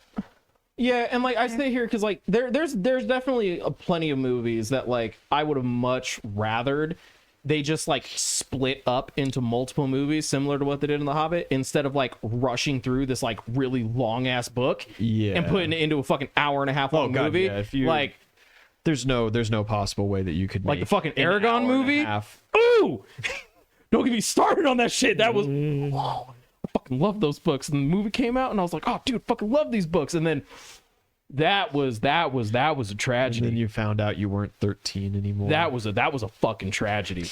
No, Those- those books still hold fucking salt. Like those are good ass books. The movie was a tragedy. The movie was ooh bitch. Anyway, we're on our way to the orcs. Brendan, I'm not too terribly sure about like what Tolkien the Man did for things. I've heard all kinds of different rumors and stuff with it. That's a fair conclusion. But it James. could be. And oh yeah, absolutely. The visuals of The Hobbit were fantastic. It's just they didn't make a movie that was, I don't know, maybe 40% of the movie wasn't actually like The Hobbit. You know, it was weird. Any hoser. Tangents. Oozle, you're back. You have your goose feather. I'm gonna keep that with me. Like a Good. reminder. That was the intention. Yeah. I'd like toss off the side of the ship like, fuck is this? Instant hell. Feather came out of my pillow. So you're a fucking Rax chicken, dude. Why is it in my office? Get smote right then and there. Lightning bolt. The whole ship goes down. I didn't even know Anubis could do that. Do you bring Brack up to speed? Do you? Oh, do you yeah. have, like, Oh, yeah. You got Oh, like yeah. a council going. You bring Shovel Knight. and Oh yeah. Mark in on Everybody this? gets a little powwow, like fully explaining how fucked we are. Yeah. And like the conversation will start with like, y'all seen NCIS? Fucking the Gib slap. Yeah. Back of Rack's head, just bam. Fucking told you not to sign that goddamn contract. Technically, you didn't. I did it on a stream where you weren't here. You knew. That is true. Because I came back and I'm like, so what's going on? Bree signed a contract with Daddy. Fuck. But you knew because you'd been talking about it and like three sessions, and I was like, that's a bad idea because like this is the guy. We're already fucked. We don't need more fuckery. And then I was gone for 1 session, and then all of a sudden it's like, yeah, we're all in it now.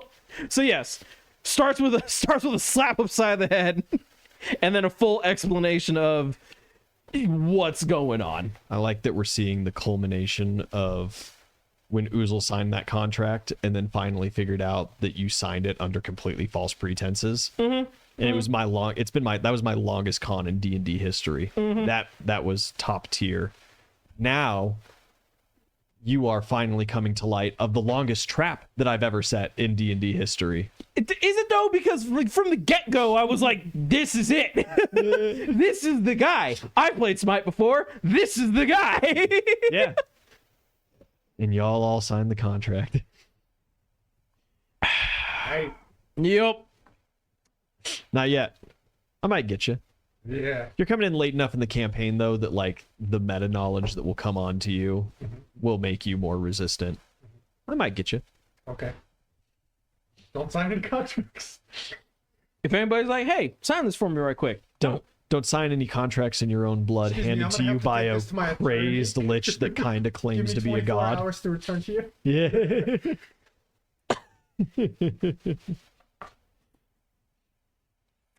Yeah.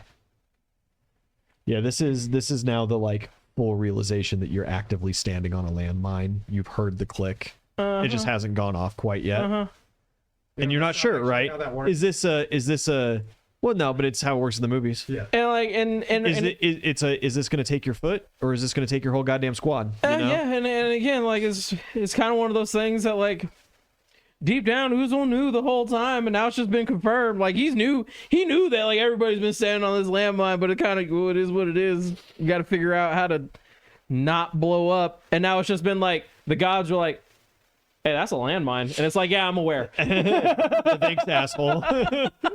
You want to help me out of this? Oh no, you can't. All right, cool.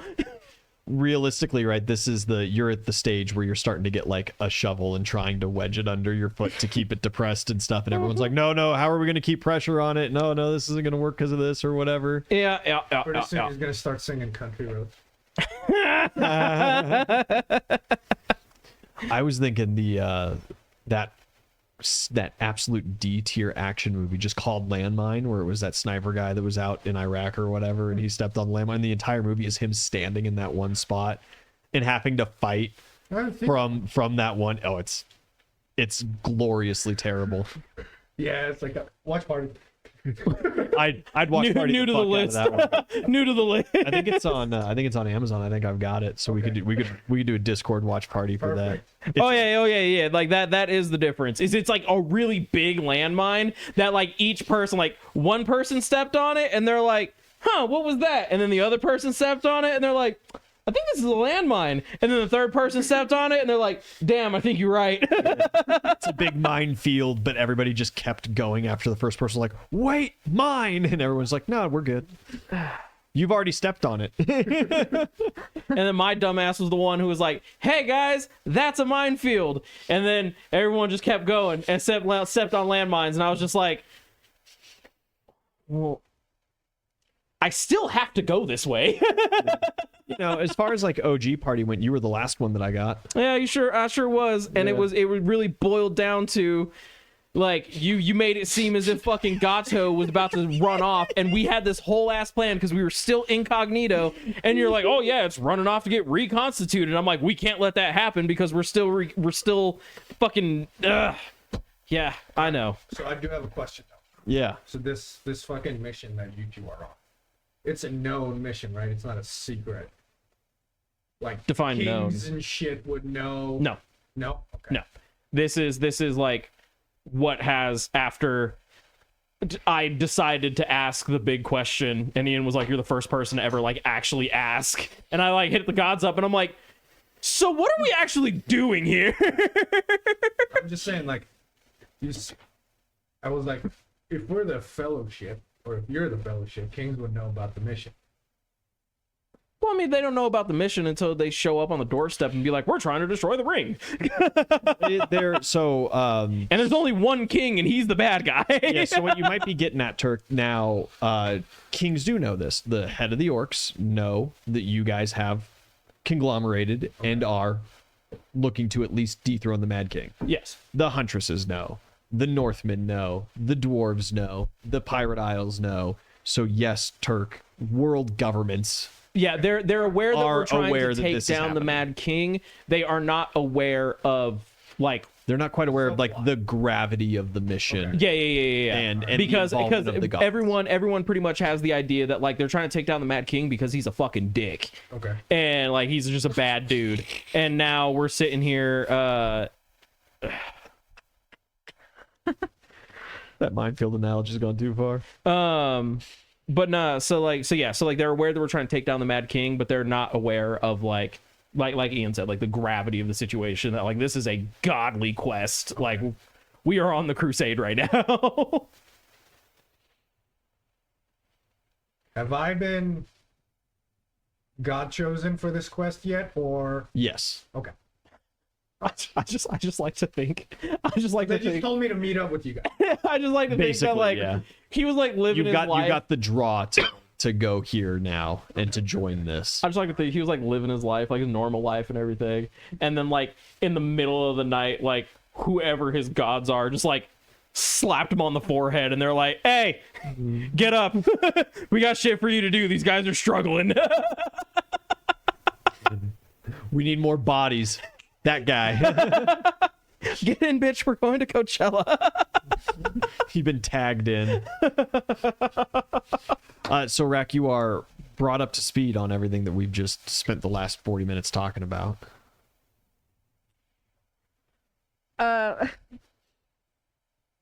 She goes, shit.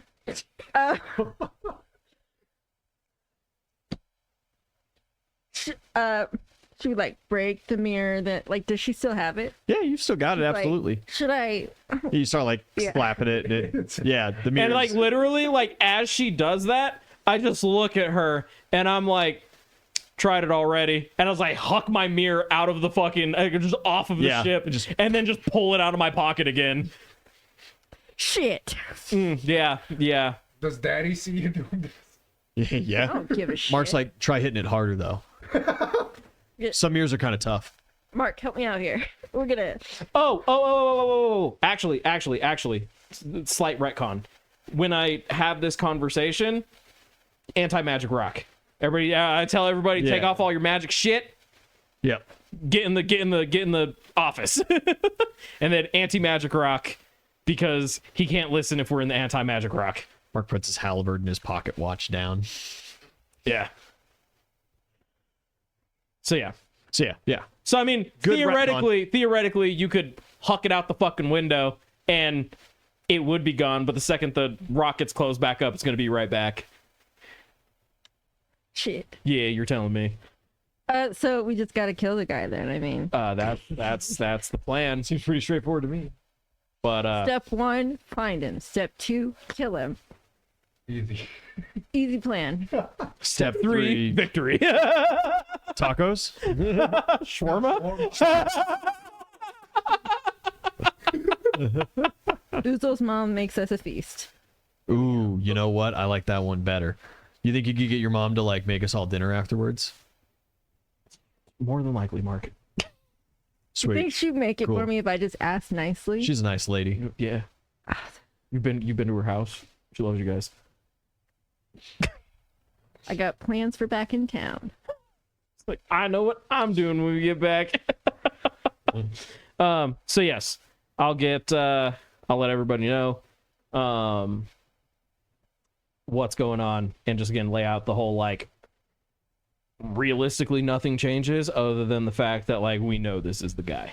Now, Right. it would be, I think, in our best interest to keep that knowledge away from that guy, because at this point he's unaware that we know. And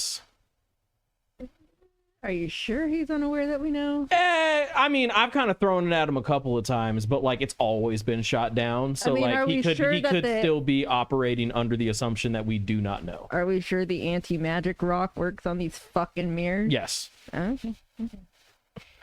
Yeah, the anti-magic rock undoes like god magic and stuff too. So, but I guess, you know, not to be a Debbie Downer here, I don't want to be the guy that's all like doom and gloom, whatever. But if those were given to you by the god, and now your whole plan is that you're gonna find him and just like kill him, I gotta say, guys, I'm feeling really mortal.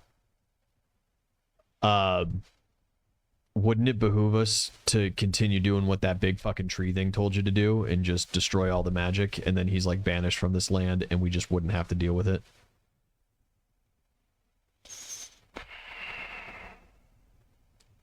Like, you know, medical science would get put back generations because, like, you know, we rely on magic so heavy and whatever. But like, I've already lived a pretty good life. You guys are still pretty young for, like, you know, objective means. You could really live like good, happy, long lives without magic and without all this bullshit. And like, you know, we'd still win.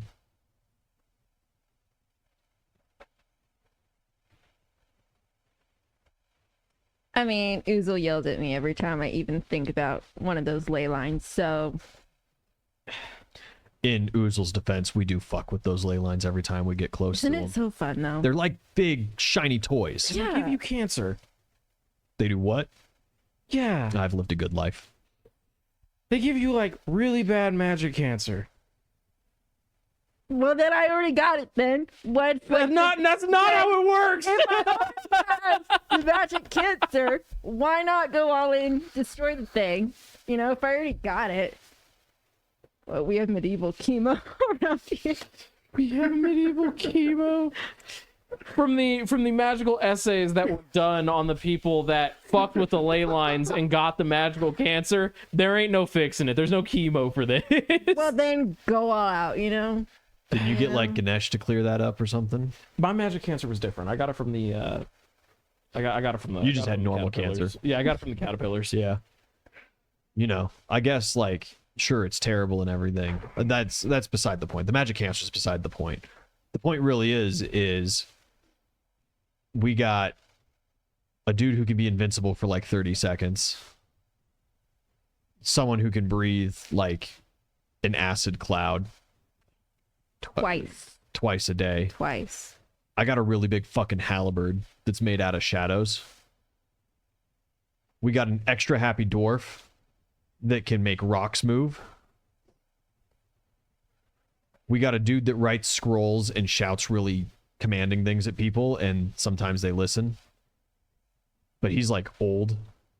We got a drunk that shoots fireballs out of his bow. Yeah. We got a crack addict that sometimes can turn into a dragon. We got another guy who's married to the god of dragons, sure, but like at the end of the day, he also just turns into a dragon. We got a dude who's really good at making you not look his direction when he's like walking by to steal cookies out of the cookie jar. I haven't caught him doing it, but I know it's him. I know it's him. He's making them at night. I swear to God. I'm sorry. We got a handful of angry teenagers, one of which summons a giant hand. Just slap. I'm just saying, like, the odds are not looking super great for us. Realistically, Mark, were they ever? We've already lost the drunk monk. We lost the rabbit. We lost the pirate. We've now lost the Temple of Agni guy. We lost the kobold. And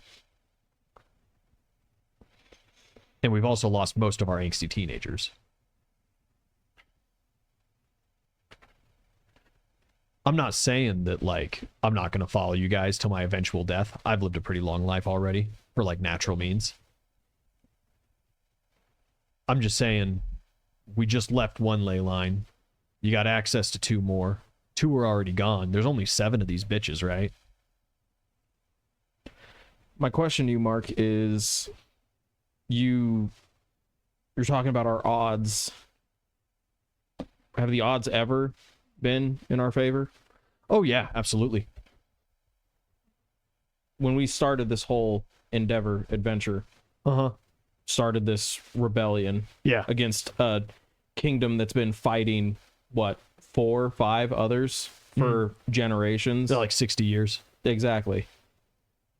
When we started this from the ground up, people didn't think it could be done. See, but you're conflating big picture with the individual engagement. I'm talking just about the individual engagement. This is the biggest picture. And if, from the get-go, we had to fight every single Mad King's man all at the exact same time, obviously we would have been trounced. No chance at all. But we've been strategically picking fights, strategically destroying targets, and taking fights that we at least decidedly have decent odds at. And why can we not continue to do that?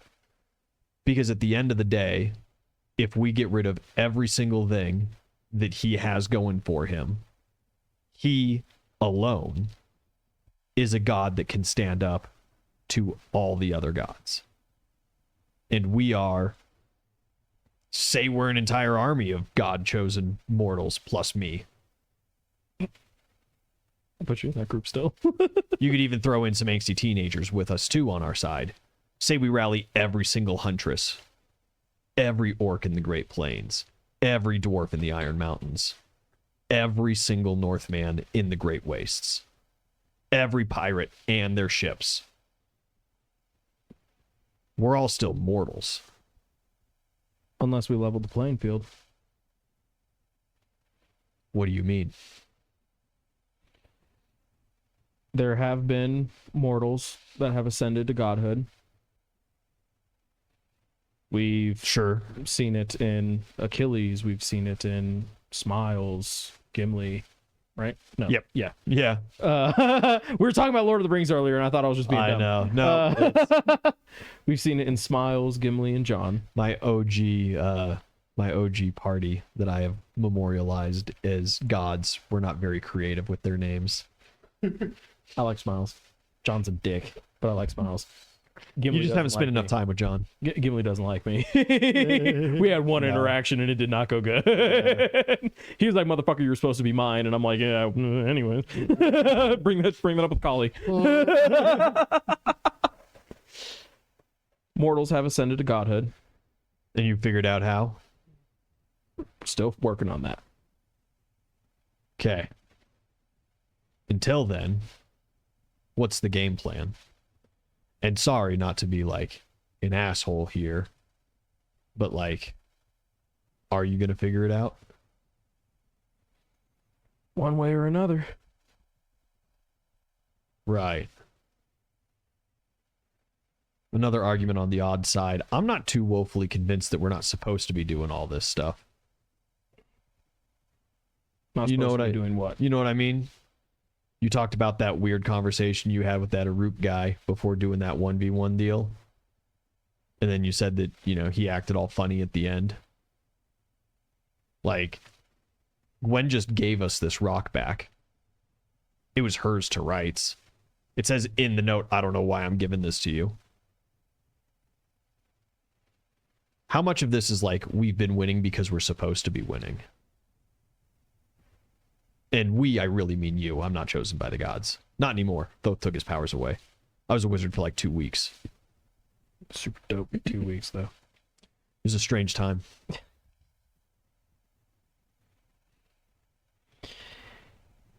But that begs the question, if you were forced to walk into a trap, wouldn't it be at least better to know that it is a trap and prepare for it? I think if someone's trying to force you into a trap, it would be better to take a different avenue of approach. How do you figure if we're being allowed to win and allowed to progress? That's the trap, right? The trap is that whatever the king's doing, this is part of it. The idea is that he is laying a trap, whether it's bolstering us up, false victories, yada yada, this, that, and the other. I don't know. Maybe he just really wants to feel challenged for once, and so he's making sure that his opponents are raised up strong enough that it's a worthy fight or some bullshit. Right? It could be as simple as that. Could be some crazy wizard convoluted horseshit. I don't know. Could be that you've got those fucking contracts signed with this god, and every body you create goes straight to him, bypassing all the other gods and increases his power. I don't know how it works. But the trap is laid in that. And what I'm saying is that this whole ley line out is a way to circumnavigate the trap. Because we don't have to interact with the king at all, ostensibly, to do that. However, you're basing this on the assumption that the information that we have about destroying these ley lines would get rid of the problem Yeah. that we were given to by a tree that didn't he say that the tree say that like he was like once in service to the Baron? He was a god that was slain and had been enslaved, basically. Yeah. Yeah. So with this tree god Yeah, could that be a trap says too. that says that he was enslaved by the Baron that just so happened to be able to get us the information to destroy the ley lines. Could that not also be what the Baron wants? And all Sure. of the things that we've been doing to go after the Mad King, and it being easy is simply a red herring, and if we destroy the ley lines, that is how he comes into power? Because it's a lot easier to gain power when you start from a clean slate, is it not? I'm not too terribly sure if that's true. I think it'd be easier to gain power if you start from a position of power. But if you start from a clean slate, there is no power to oppose you. And all I'm saying is, if we go destroy those ley lines of magic, how many spells do you cast on a regular basis, Rack? 0. Yeah, I haven't been a wizard for a couple of months, so like I don't cast any spells. I know you cast a couple of spells, but like, you know, how often? Every combat. Oh, well, you know. Notice how before every combat, I start to glow like a lot? Yeah. Swords float around me? Yeah. Oh yeah, I guess those do happen. Yes, I cast a lot of spells. All I'm saying is that if magic left the world, I'm no worse for wear. But again, what if that is... But what if that is, again, precisely what he wants? What if it is? What is the god of the crossroads gain from a realm without magic in it? Does he need the magic in this realm? We don't know. He certainly seems to be using a fuckload of it, going and impersonating some big ass lich. And theoretically, if your idea is to reduce the powers that he has with him impersonating a lich, we've already taken out the necromancy ley line, so that theoretically solves that problem, does it not? Possibly. There's other magics. Maybe he can also cast really big ass fireballs, and we need to get like the evocation line too, you know? I don't know about you guys, but I'm kind of allergic to big ass fireballs. As am I. I also would argue that your "this could also just be a trap" argument is flawed in the simple sense that we freed Barden by the destruction of the conjuration ley line, which is what he was asking for. If he was a god slain by another god and then his essence was put into eternal servitude, and we came along and he was placating for us to free him, why would he lie to us? And if Baron had the essence of another deity subjugated to him,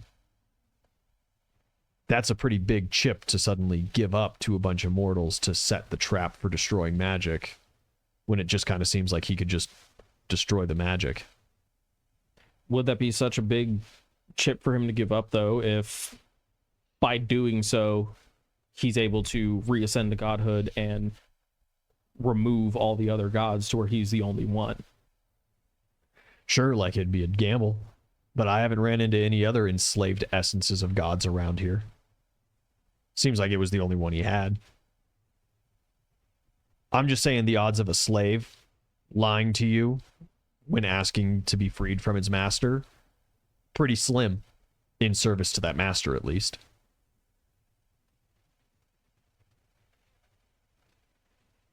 But the weird feeling that you're getting from all these encounters that you're having with these Mad Kingsmen at this point, and the idea that an army of tens of thousands operating in this area that's been waging war against 5 other nations for 60 plus years suddenly is falling prey to a couple of god-woken assholes inside its borders, and it can't seem to send anything more than a couple thousand troops at a time, just enough that like it's reasonable for us to fight them. And then you're worried that the Mad King is in cahoots with the Baron, correct? Wouldn't that be that's at very least a much more straightforward trap? Like that one just seems kind of obvious, right? It's just the why. But we know the Baron knows you and has been messing with you guys since the beginning. We know we heavily assume the Mad King's working for the Baron. Therefore, all of our efforts against the Mad King are suspect, because every time we've gone to make a move against the Mad King's sponsor is in your pocket. Right? So it's not like his sponsor, unless for whatever reason Baron wants his chosen guy to fail and has been actively moving you guys in ways to win against the king. But like, why would that be the case? If the god sent you to foil his plans, he would help you against his own pieces on the puzzle. However, at that point, would he not have known and stopped us from destroying the ley lines that we have? No. Because you did it all under the rock that cuts off all communication from gods. You sent Thelmar with the rock on a secret mission to get the necromancy, and you had been heavily utilizing the rock in the Fey Woods because you were failing so miserably to, like, actually cut yourself loose from all of it. At least that's what Gladdick told me. Plus, wasn't there that whole thing that, like, the Fey Woods, you were having trouble contacting the gods anyway? Were we? Mark wasn't there, so... I don't know, I'm trying to think if we were. I'm pretty sure our god powers are still working in there. Your god powers were still working. Did we try to reach out to anybody in there? I think so. Yeah, whatever. I think you tried to reach out to Janus to get out. That was your, like, OG plan. But a lot of your god powers and your god stuff was wonky because your ship went down when you got within kind of range of the deep woods and stuff as well. No, we did try to use Janus, and it didn't work. Yeah. Yeah, you're right.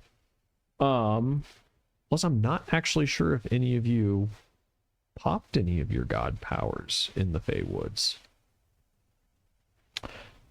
No, I know for a fact that I did because you used your invincibility. Yeah, because I almost died. That's to T-Rexes. right. Yeah.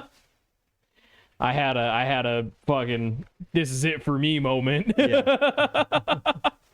Blaze of glory, I guess.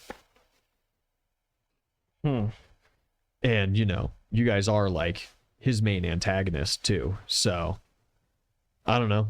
Maybe he's got other plans for you and he can't just crawl out of that mirror and put you out of your misery right now, even though like it's totally within his power because he's got these traps that he's setting that you're walking right into. But in that case, if he needed the ley lines, he already knows where at least a few of the ones that we know are. Yeah. If he needs those active, why would he leave those to... Why would he not try to claim those? And as the ley lines started to disappear... Mm-hmm.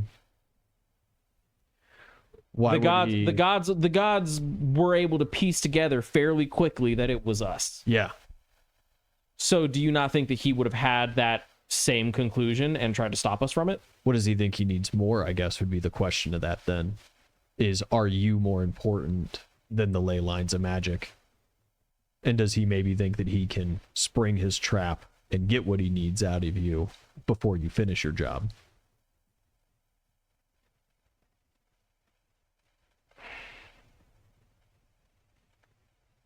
It's also one of those deals of, you know, if he's been hiding from the gods from this long, scheming against them, and magic gets cut off from this, like that tree thing was saying, and our realm becomes safe and totally disconnected from the gods, it's not like he's not just going to go to a different realm and, like, start the shit all over again, right? Like, is he really at a loss if magic gets cut out of here and we all go to living happy, normal lives as people like me?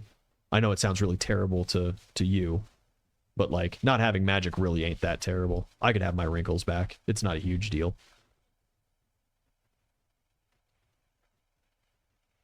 Plus, with no magic, there's no giant two apes sewn back to back together, held together by necromancy, and who knows what else, tearing my son in half in front of my eyes. So that would have been kind of nice. It would have just been like a normal bandit, like stabbing him or something. And I don't know. I feel like maybe the trauma response wouldn't have been so extreme if that had happened. Would have gone that bender. That murder bender.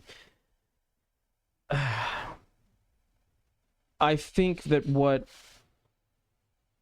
because you had said that you are focused on the individual conflict. Yeah. The fact that at some point what you're saying is that I'm going to have to whip up that fucking halberd and like swing it at the god of gods. And I got to be honest, man, I'm like 5'6". Our task is not to fight the god of the crossroads.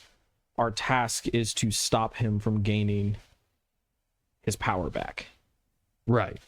And by doing so, we limit his power to a point to where the gods can handle that problem. Possibly, sure. But So you just said you want to fight him.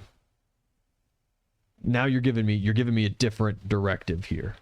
If we're foiling his plot on the mortal plane, what does that look like? What are we doing?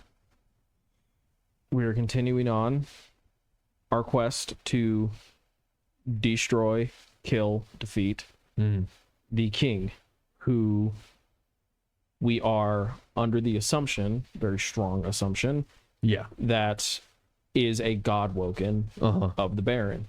So if you are looking at the individual conflict, I like the odds of, 12 god-woken versus 1. Sure. Yeah. And if that does not end up working, we will work on contingency plans, such as discovering how the past mortals have ascended to godhood. That would be a good place to start. The question then would be, what's the king's quest? If the gods have put you on a quest to foil the king, and we're under the impression that the Baron has given the king a quest, what's his quest?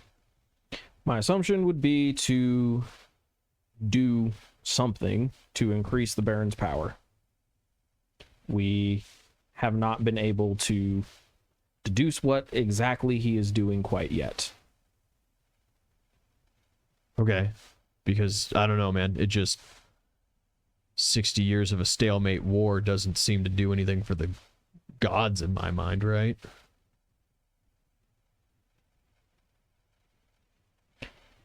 Unless it's a distraction.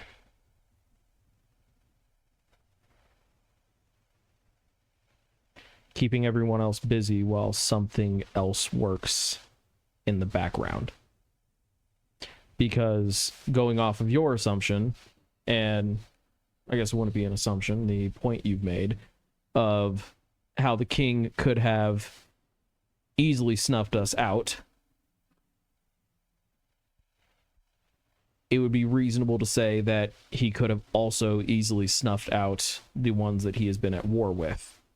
I mean, I don't necessarily know if I'd say that. There's a lot of fucking orcs out on the Great Plains. There is, however,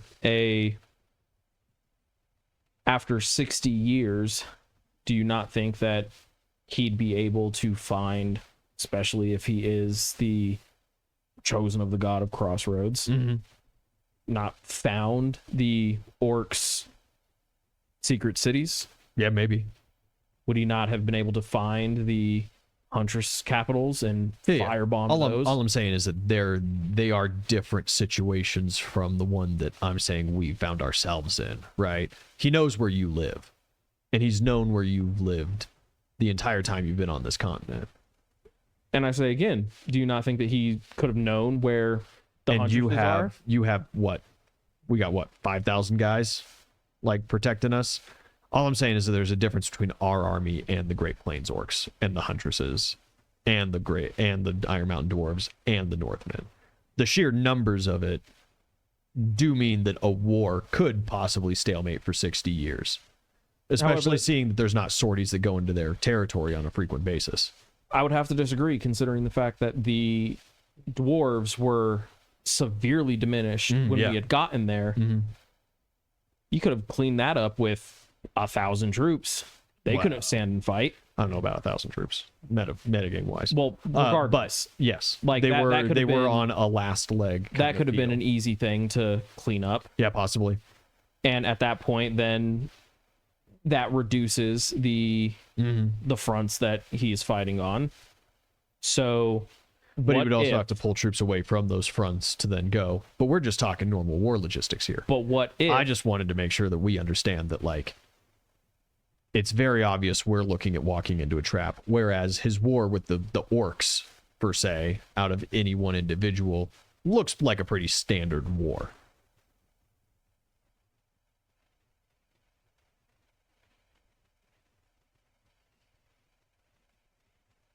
we have seen a situation where God woke and lost his power? Mark, Yeah, he just got snapped away real quick. he's sitting right in front of you. He got snapped away real quick. And all we did was fucking make his library a little bit wet. A little bit wet. Like, dude, comparatively speaking, as far as like God goes, like a small child that was a demigod went in and splashed some water on his books, and he got really fucking pissed off, understandably, and he snapped Mark's powers away. No, PJ, do not encourage them to go back there.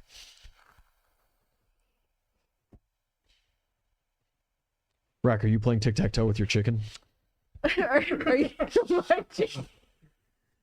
This chicken getting smart, dog. Especially if it beats you in tic-tac-toe. That'd be crazy. The chicken be wilding.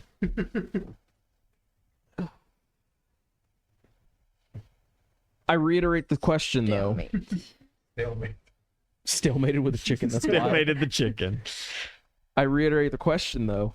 Sure. If we've been allowed to progress while this stalemate has been going on, could this not be a distraction for something deeper? Oh, absolutely. 100%. And us rallying all of the Uh-huh. enemies of the state Yeah. as part of said distraction. Yeah. 100%. Could be pulling them all into the trap or something.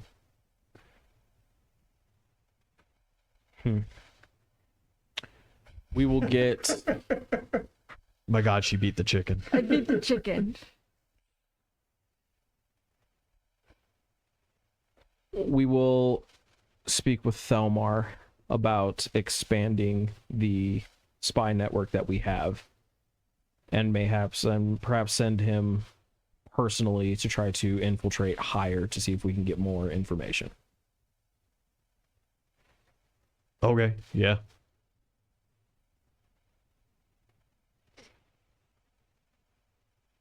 So, out of character here. I spent a real long time Yeah. Dude, I won. debating between destroying the ley lines or not, and going through that whole thing. Mm-hmm.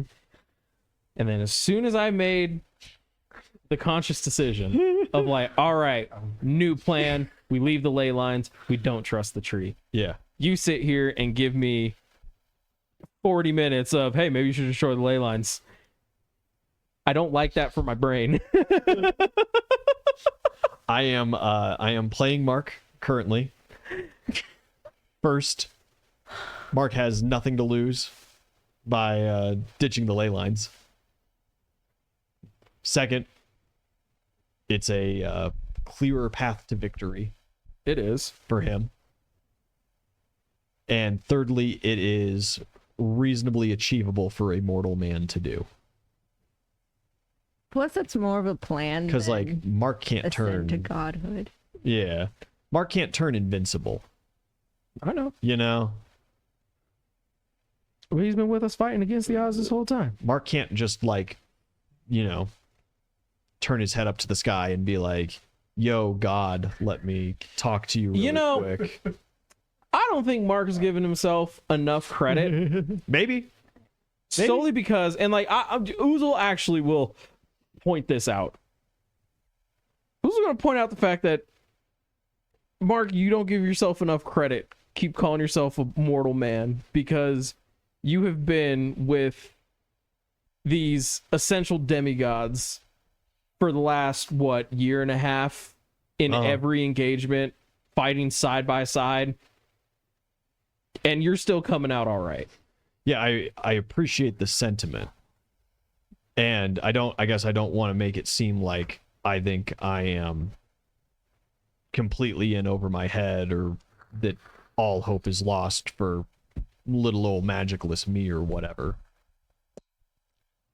I'm just saying that there's a difference between me hanging with a bunch of other mortals that have been blessed by gods and me actively participating in a fight against a god that can actively fight all the other gods at once and like hold his own. I'm just saying that there's like a scale there. Well, you know, I say again, it is a good thing that in the same way, like, you know, I saw an ant the other day that was like on a grasshopper's back and he was fighting the grasshopper, and like in all reality that ant probably could have won. You know, at very least he was doing good. I think it was 100 times his size. But like that ant couldn't step to me. No matter how many push-ups he does a night. Well, again, it's a good thing that the current plan is to not fight the god. Yeah, and maybe that was just like confusion on my part or whatever, because it really did sound like when we started this meeting, you were like, yeah, let's fight this guy. That came from her. What? What did I do? Yeah, I mean, like, is she not a part of this? I mean, like, yeah, but like... Yeah, and that's what I'm saying, is I'm operating under the assumptions that you guys are giving me. No. You lay a plan out before me, and I'm like, oh, okay. No, the plan is not to run the ones with him right now. I kind of hope not. Yeah, the plan is to find his god Woken and fight him, where we have a much better chance. Nobody's even seen this dude. Yeah. How do we even know he's like a thing, you know? You guys did learn his name in Leadshire. Marcellius the Sixth. I think it was in Leadshire. You'd seen some old fucking writings about it.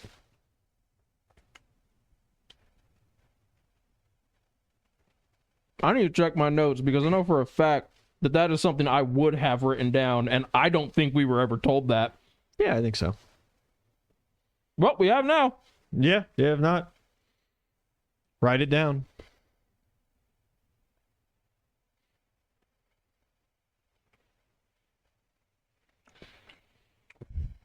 Well, yeah.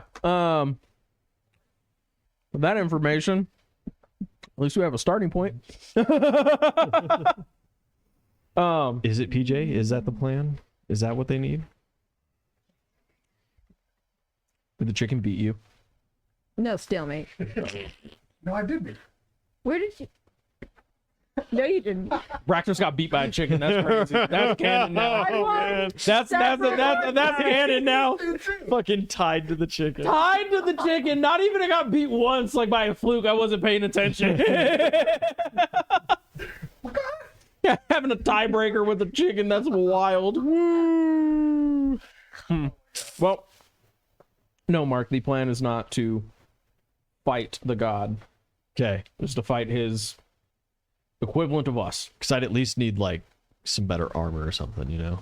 That is true. Before I'd like sign up for that one. That is true. Honestly, we need to get all of our people more better equipped. That's something we've been slacking on. Anyways. So the plan is just to continue fighting the Mad King. Yes. And Anyways, land-sided? and discover They've been over land this entire time. and discover more information as we do it. And we can reconvene and discuss changes to said plan. I'm sorry, buddy, but I told you you came in right when they started this 3-week long airship thing with like deep esoteric questions to be. I'm sorry, Turk. Are we boring you with this important fucking shit with the campaign that you just joined? Well, evidently, I'm not the only one. Bree and /Rack is so entertained playing fucking tic-tac-toe with her chicken. The chicken proposed Crazy. the idea of tic-tac-toe, and she was like, Yeah. Just crack it back. No, I didn't crack anything. Crack.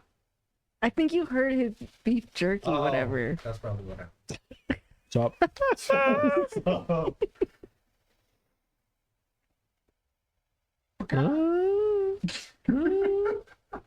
That's right. They are still in the prologue of Mad King. Let's go. Almost 5 years later, we are in the prologue. I would actually cry. Imagine. I would actually cry. This is like a 20 We're like- series. we overthrow the Mad King, and Ian's like, all right, now that you're out of the tutorial, Let me at the fucker. I can just assassinate him. go for it. He wears yellow boots. Allegedly. If we get to the Mad King and he's not wearing yellow boots, I'm gonna lose my fucking mind.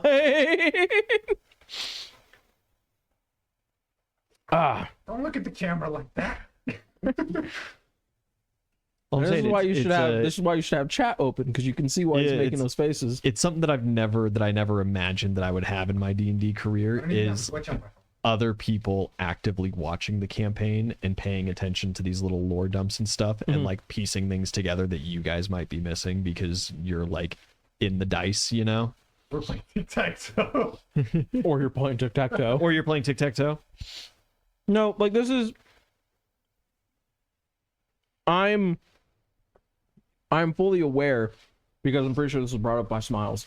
The whole idea of like all the Godwoken getting together, like this could very well be the trap. Is like all of us are like together doing Godwoken things, and he has some idea of a battery type idea. It's just a matter of like, I don't know what to do about that yet. Yeah. Some battery type deal. He's gonna ease his dad, you guys. Exactly. Like like a lot of these things, like just throughout this campaign, it's like, okay, I see the problem. I can see the equation. But motherfucker, that might as well be hieroglyphs, because I don't know how to solve that problem. It's not 2 + 2 = 4. Yeah, yeah. Like these are some complex problems that like I haven't been able to solve all of them yet.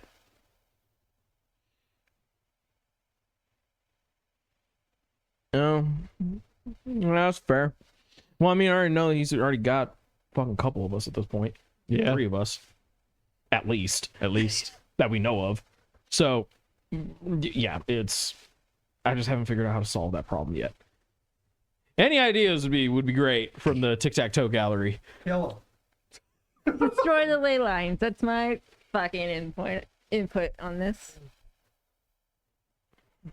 A tangible goal, and we can destroy something.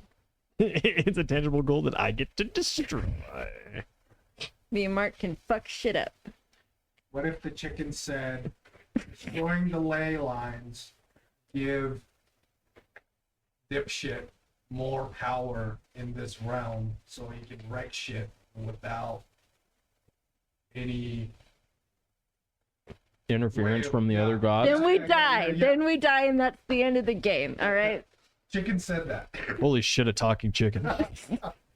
No one thinks so goddamn smart. I'm so proud. Oh, okay, he's back to normal. The chicken is part of this war council. That was a weird crow for a second there. Brock could have sworn that chicken was talking. Had like 6-7 sentences of dialogue. That's Yeah, you do know, so on that point, chicken, you do know that there are a limited amount of gods that can travel true realms. You know, Smiles is one of them. Baron, obviously being the god of Crossroads, is one of them. Other than that, you don't really know. So it could be such a thing from that perspective that destroying the ley lines gives the Baron almost exclusive access to your realm. However, if there are no magical creatures, no magical beings, and no Godwoken, because there is no magic, in that realm, what use does he have of that? Because like you said, when you're a god, you can recreate things at your will. Yeah, he could create like new ley lines. Exactly. Yeah. And he could make ley lines that are exclusive to him in a way. Maybe. If that was his goal, why is he bothering with a realm that already has magic and all of these other gods? Because wasn't it mentioned earlier at some point that he was the reason for these ley lines being here? Yeah.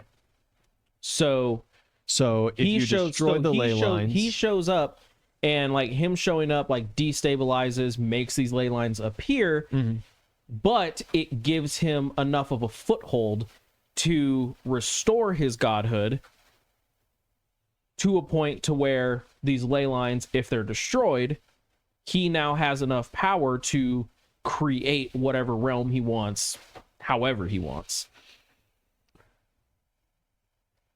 I'm not sure I'm following your logic. So if he came to this realm, created these ley lines, now there's all these other gods competing against him. The destruction of the ley lines that he created empowers him. Not in the sense of, because if he was, I guess the time frame is the important part, because if he was exiled from godhood or whatnot and then landed in this realm that has no magic, possibly exiled to this realm for the specific reason that it had no magic, with his knowledge and residual power, he could have created these unstable ley lines that could be why they are unstable due to a lack of flaw. Yeah, due to a lack of his original power. And then he's using this to, and then he can, after having like access to like now this magic, he then can have like his god woken or whatnot to do whatever he's doing to increase his powers. Typically with gods, it's through like gaining worshipers and whatnot. Yeah. So like by him landing here, creating these ley lines with his limited power, now that like the ley lines are here and he's able to get his own god woken to restore his power, say he gets to his, I don't know, final form or whatnot, and then at that point destroying the ley lines just through and through could then kick out all the other gods. And again, now he's left in this realm that he can now make however he wants. Thus then making it a, so he can reach out to other worlds and whatnot, but perhaps the reason that he's on this one and has chosen this one is because he can't, because like there's other pantheons and everything in these other, in these other dimensions, realms or whatnot. Yeah. Could be a simple fact of like he can't fight them, like these old gods, like he ain't got it in him, especially after losing all of his godly power. If he came to this realm, And that's why he's hopping from all these other realms, opening the portals to wherever. Who was he? Belrune? Yeah. Whichever realm that was. Like, we have been pretty conclusively determined that like this portal was opened by the Baron. Then he could be hopping to these worlds to get out of the view of this current pantheon to do whatever mischievous shit, bring back other things, which again could be the reason why these ley lines are fucked up, is because who knows, maybe he went to another fucking realm, stole one of theirs, and it's just not stable in this one. That makes sense. Kind of. That's a good working theory. I'm into that. Macaque. Now Ouzel's talking to the fucking chicken. He's like, why is this the only thing making sense here? So when's the last time you slept? It's been about like 4 days. So if he came to this world originally with no ley lines, and he has been pulling ley lines from other places or creating flawed ley lines, where did the other gods that are fighting him come from? Valhalla. Cock. Could they? And how does that play into what your cousin, Chris, was rambling about in the bowels of the Great Library? Because these gods from these like the pantheon that we know, these gods aren't from this realm either. He brought that up with Achilles, where it's like, oh yeah, everyone knows the story of Achilles, but like, have you ever heard of Troy? And it's like, no, I fucking haven't. So these gods are from these other realms that he's stealing these fucking ley lines from. And now they're all in this big ass fucking conglomerate that at this point they can't fight against him because essentially he's the whole reason why they're there. So they're not like at like full power. Exactly. Yeah. And that's why he's able to hold them all off, because they're not in their original realms. They're fighting a away game, not a home game. Yeah. Yeah.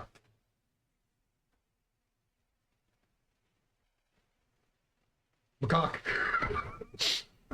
Holy fucking shit. Wait. That actually makes a lot of fucking sense. Macaque.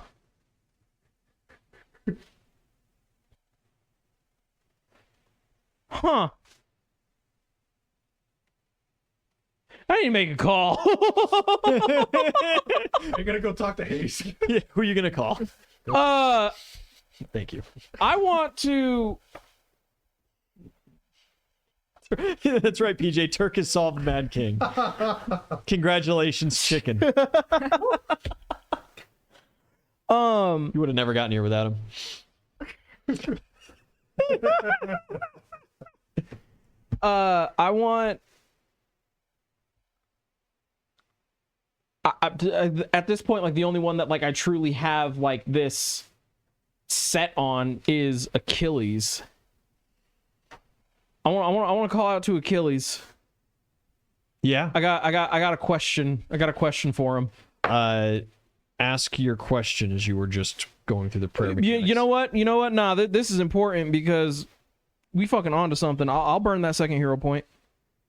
Be like, hey man, we need to talk. Yeah. I think I've cracked the code. You are brought before him. With the chicken's help. Do you bring the chicken with you? Chicken's there in spirit. A massive chariot pulls in front of you. Achilles dismounts out of the back, spear and shield placed inside. And he shrinks down to a much more human size. Oozle appreciates that. Grinning ear to ear. I was wondering when you would come see me, champion. Were you? Of course. You have been doing important things in the world, and I am one of the most important gods. You know what? This conversation might be a lot easier than I thought. Well, thank you. It's been a good fight. I have a question for you. I'm sure you have many. Where do you come from? Like, just now? No. The stories that are spread about you, the teachings, mention places that,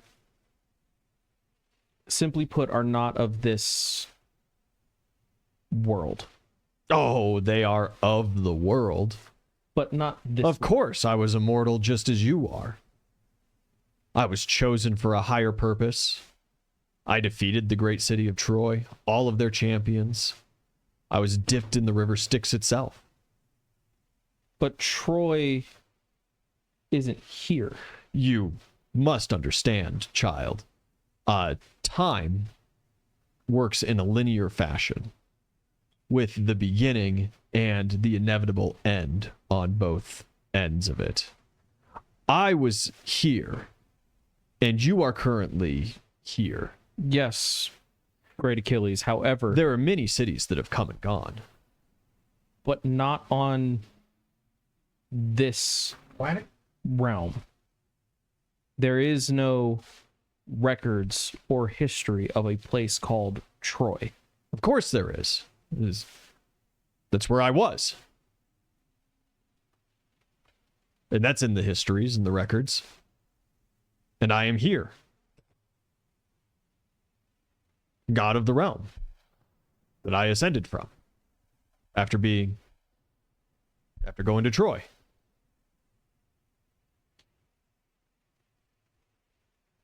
Is he not getting it? When you look at the world map, Greece, it was just right. He like pulls up a globe. And with him pulling up a globe, I can then easily be like this, and I'll pull out my map of the world, and we could compare them side by side, and this is not the same. Oh, your map isn't complete. No, Great Achilles, it is. No. You haven't circumnavigated the globe yet. You've just got. Well, those look funny. Oh my god. Did the gods not even know? If they were pulled from their realm, how would they? Because as far as he's concerned, this is how he has always been. Where'd you get this stupid map? I'm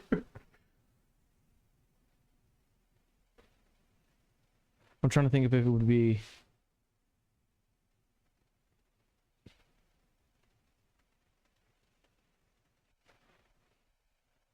I think it could be reasonable to say no, because that was like really early on.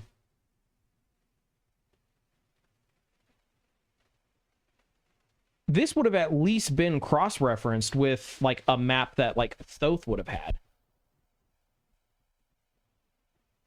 Because while we would have had like a map, we were in Thoth's library For short periods of time. Yeah, for short periods of time, but like for at least the first time that we were in there, we got to peruse at least a little bit.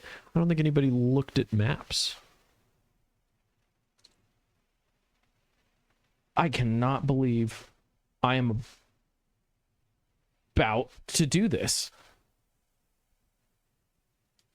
With that hero point spent, could I very humbly beseech Thoth to join this meeting? And I will preface this reach out with some. Give me the sales pitch. I believe I have discovered some very forbidden knowledge that the gods are not aware of. I humbly seek your counsel.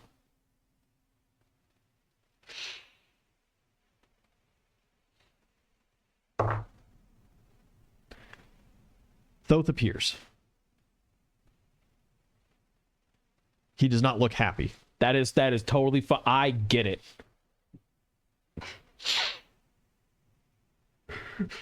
First off, sir, I would like to apologize for Get my to the party's point. actions. And I will explain to him the pieces that have been put together. We have gods here that I do not believe are from here. And I believe that that is the cause of the barons, or of the guys,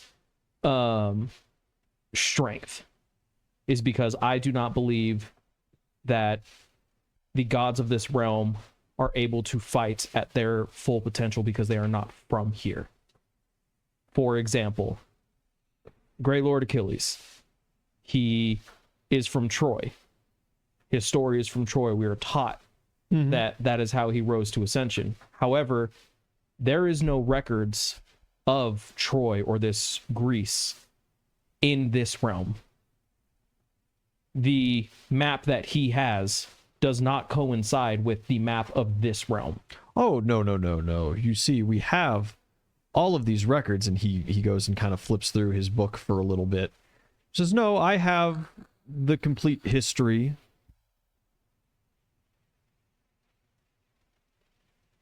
Well, no, that's this realm here. And when you go over to the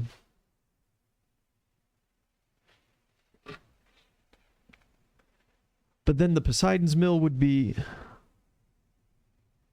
Where does Poseidon come from? Where does Zeus come from? This Greece place that we hear about, that they were the pantheon of it. Just left of Yggdrasil would be... No. That doesn't work. And the continent that we're on right now, that you were on, that one's... Well, no, that doesn't Not quite here. line up with that, does it? But it's been... How many years has it been? He kind of turns and he flips through more of his book. He says, well, with continental drift, you could reasonably assume that... Well, no, not quite.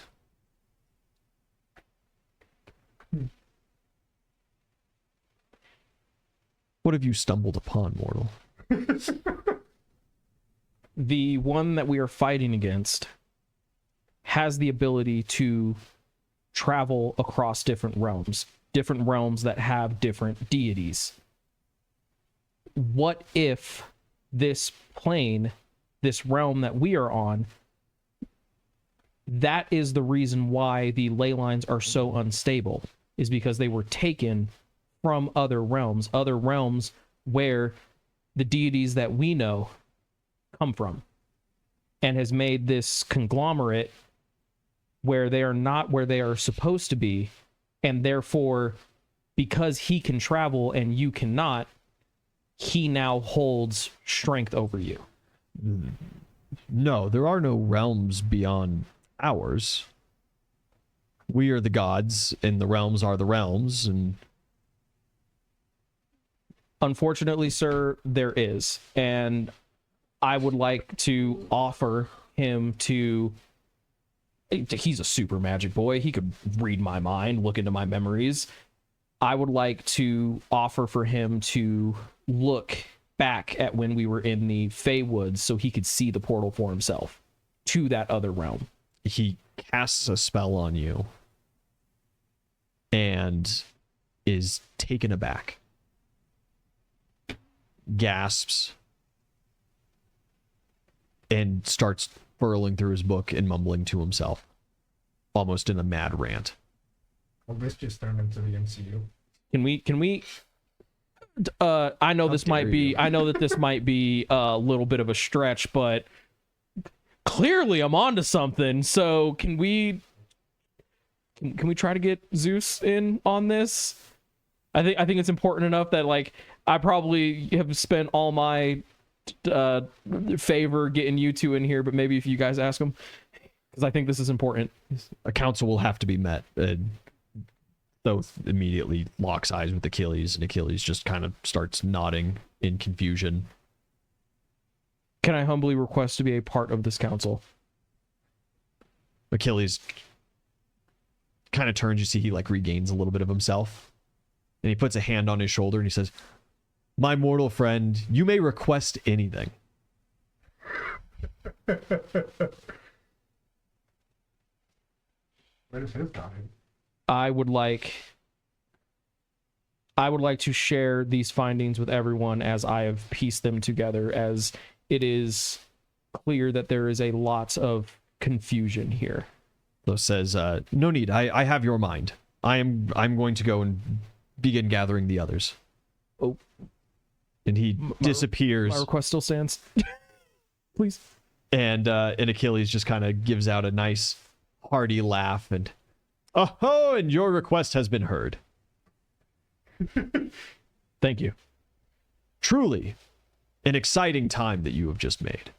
A confusing time. A time for heroes and for great deeds. Sometimes I feel as if godhood was the most boring thing that's ever happened to me. But not anymore. I'm glad to be of assistance. I appreciate that you appreciate what you have done. All right. I grow tired. Raymond says hi. Come back. You come back to at the boat. Holy fucking shit. Says out loud. Yeah. Yeah. Still using the rock, or has the meeting come to a close? You would have had to have at least left the radius to Yeah. commune. Yeah, at this point, like, yeah, as we're sitting here and like, I guess like the conversation with the chicken wouldn't have happened. Like that was all just like the Marquise brain, and then Turk like It was all oozle fever dream, yeah. hallucinating the chicken talking to him. So yeah, as we're sitting here and we're talking about like the plan of like who to go, like do we go after the god or whatever, like yeah, Oozle just like zones for a second and is like, I need to make a call, and he just like leaves and then like is gone for like 10-15 minutes, comes back and is like, I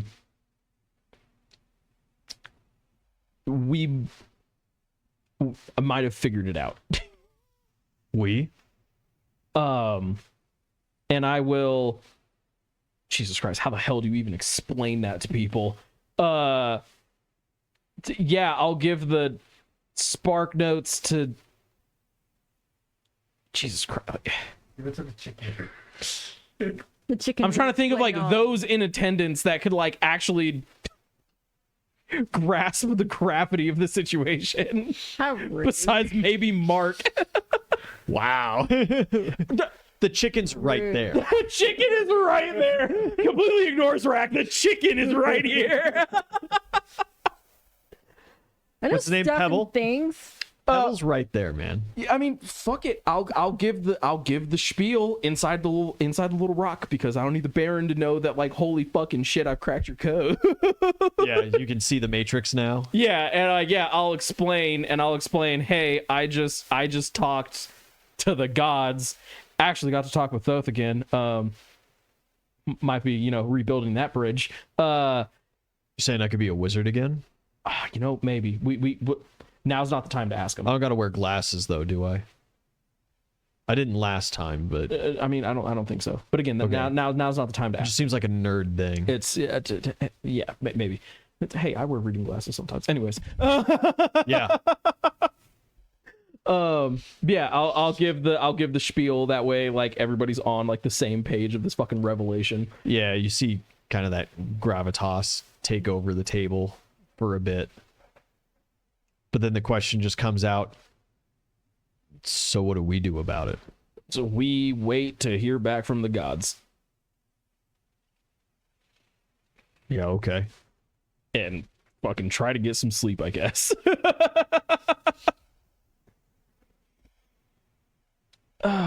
Dude, I know, right? Big lorddom. Yeah. An excellent time. Some good stream time, really piecing things together. Uh-huh. Maybe not necessarily as best as you could have. But Don't tell me that. I'm really proud of what just happened. you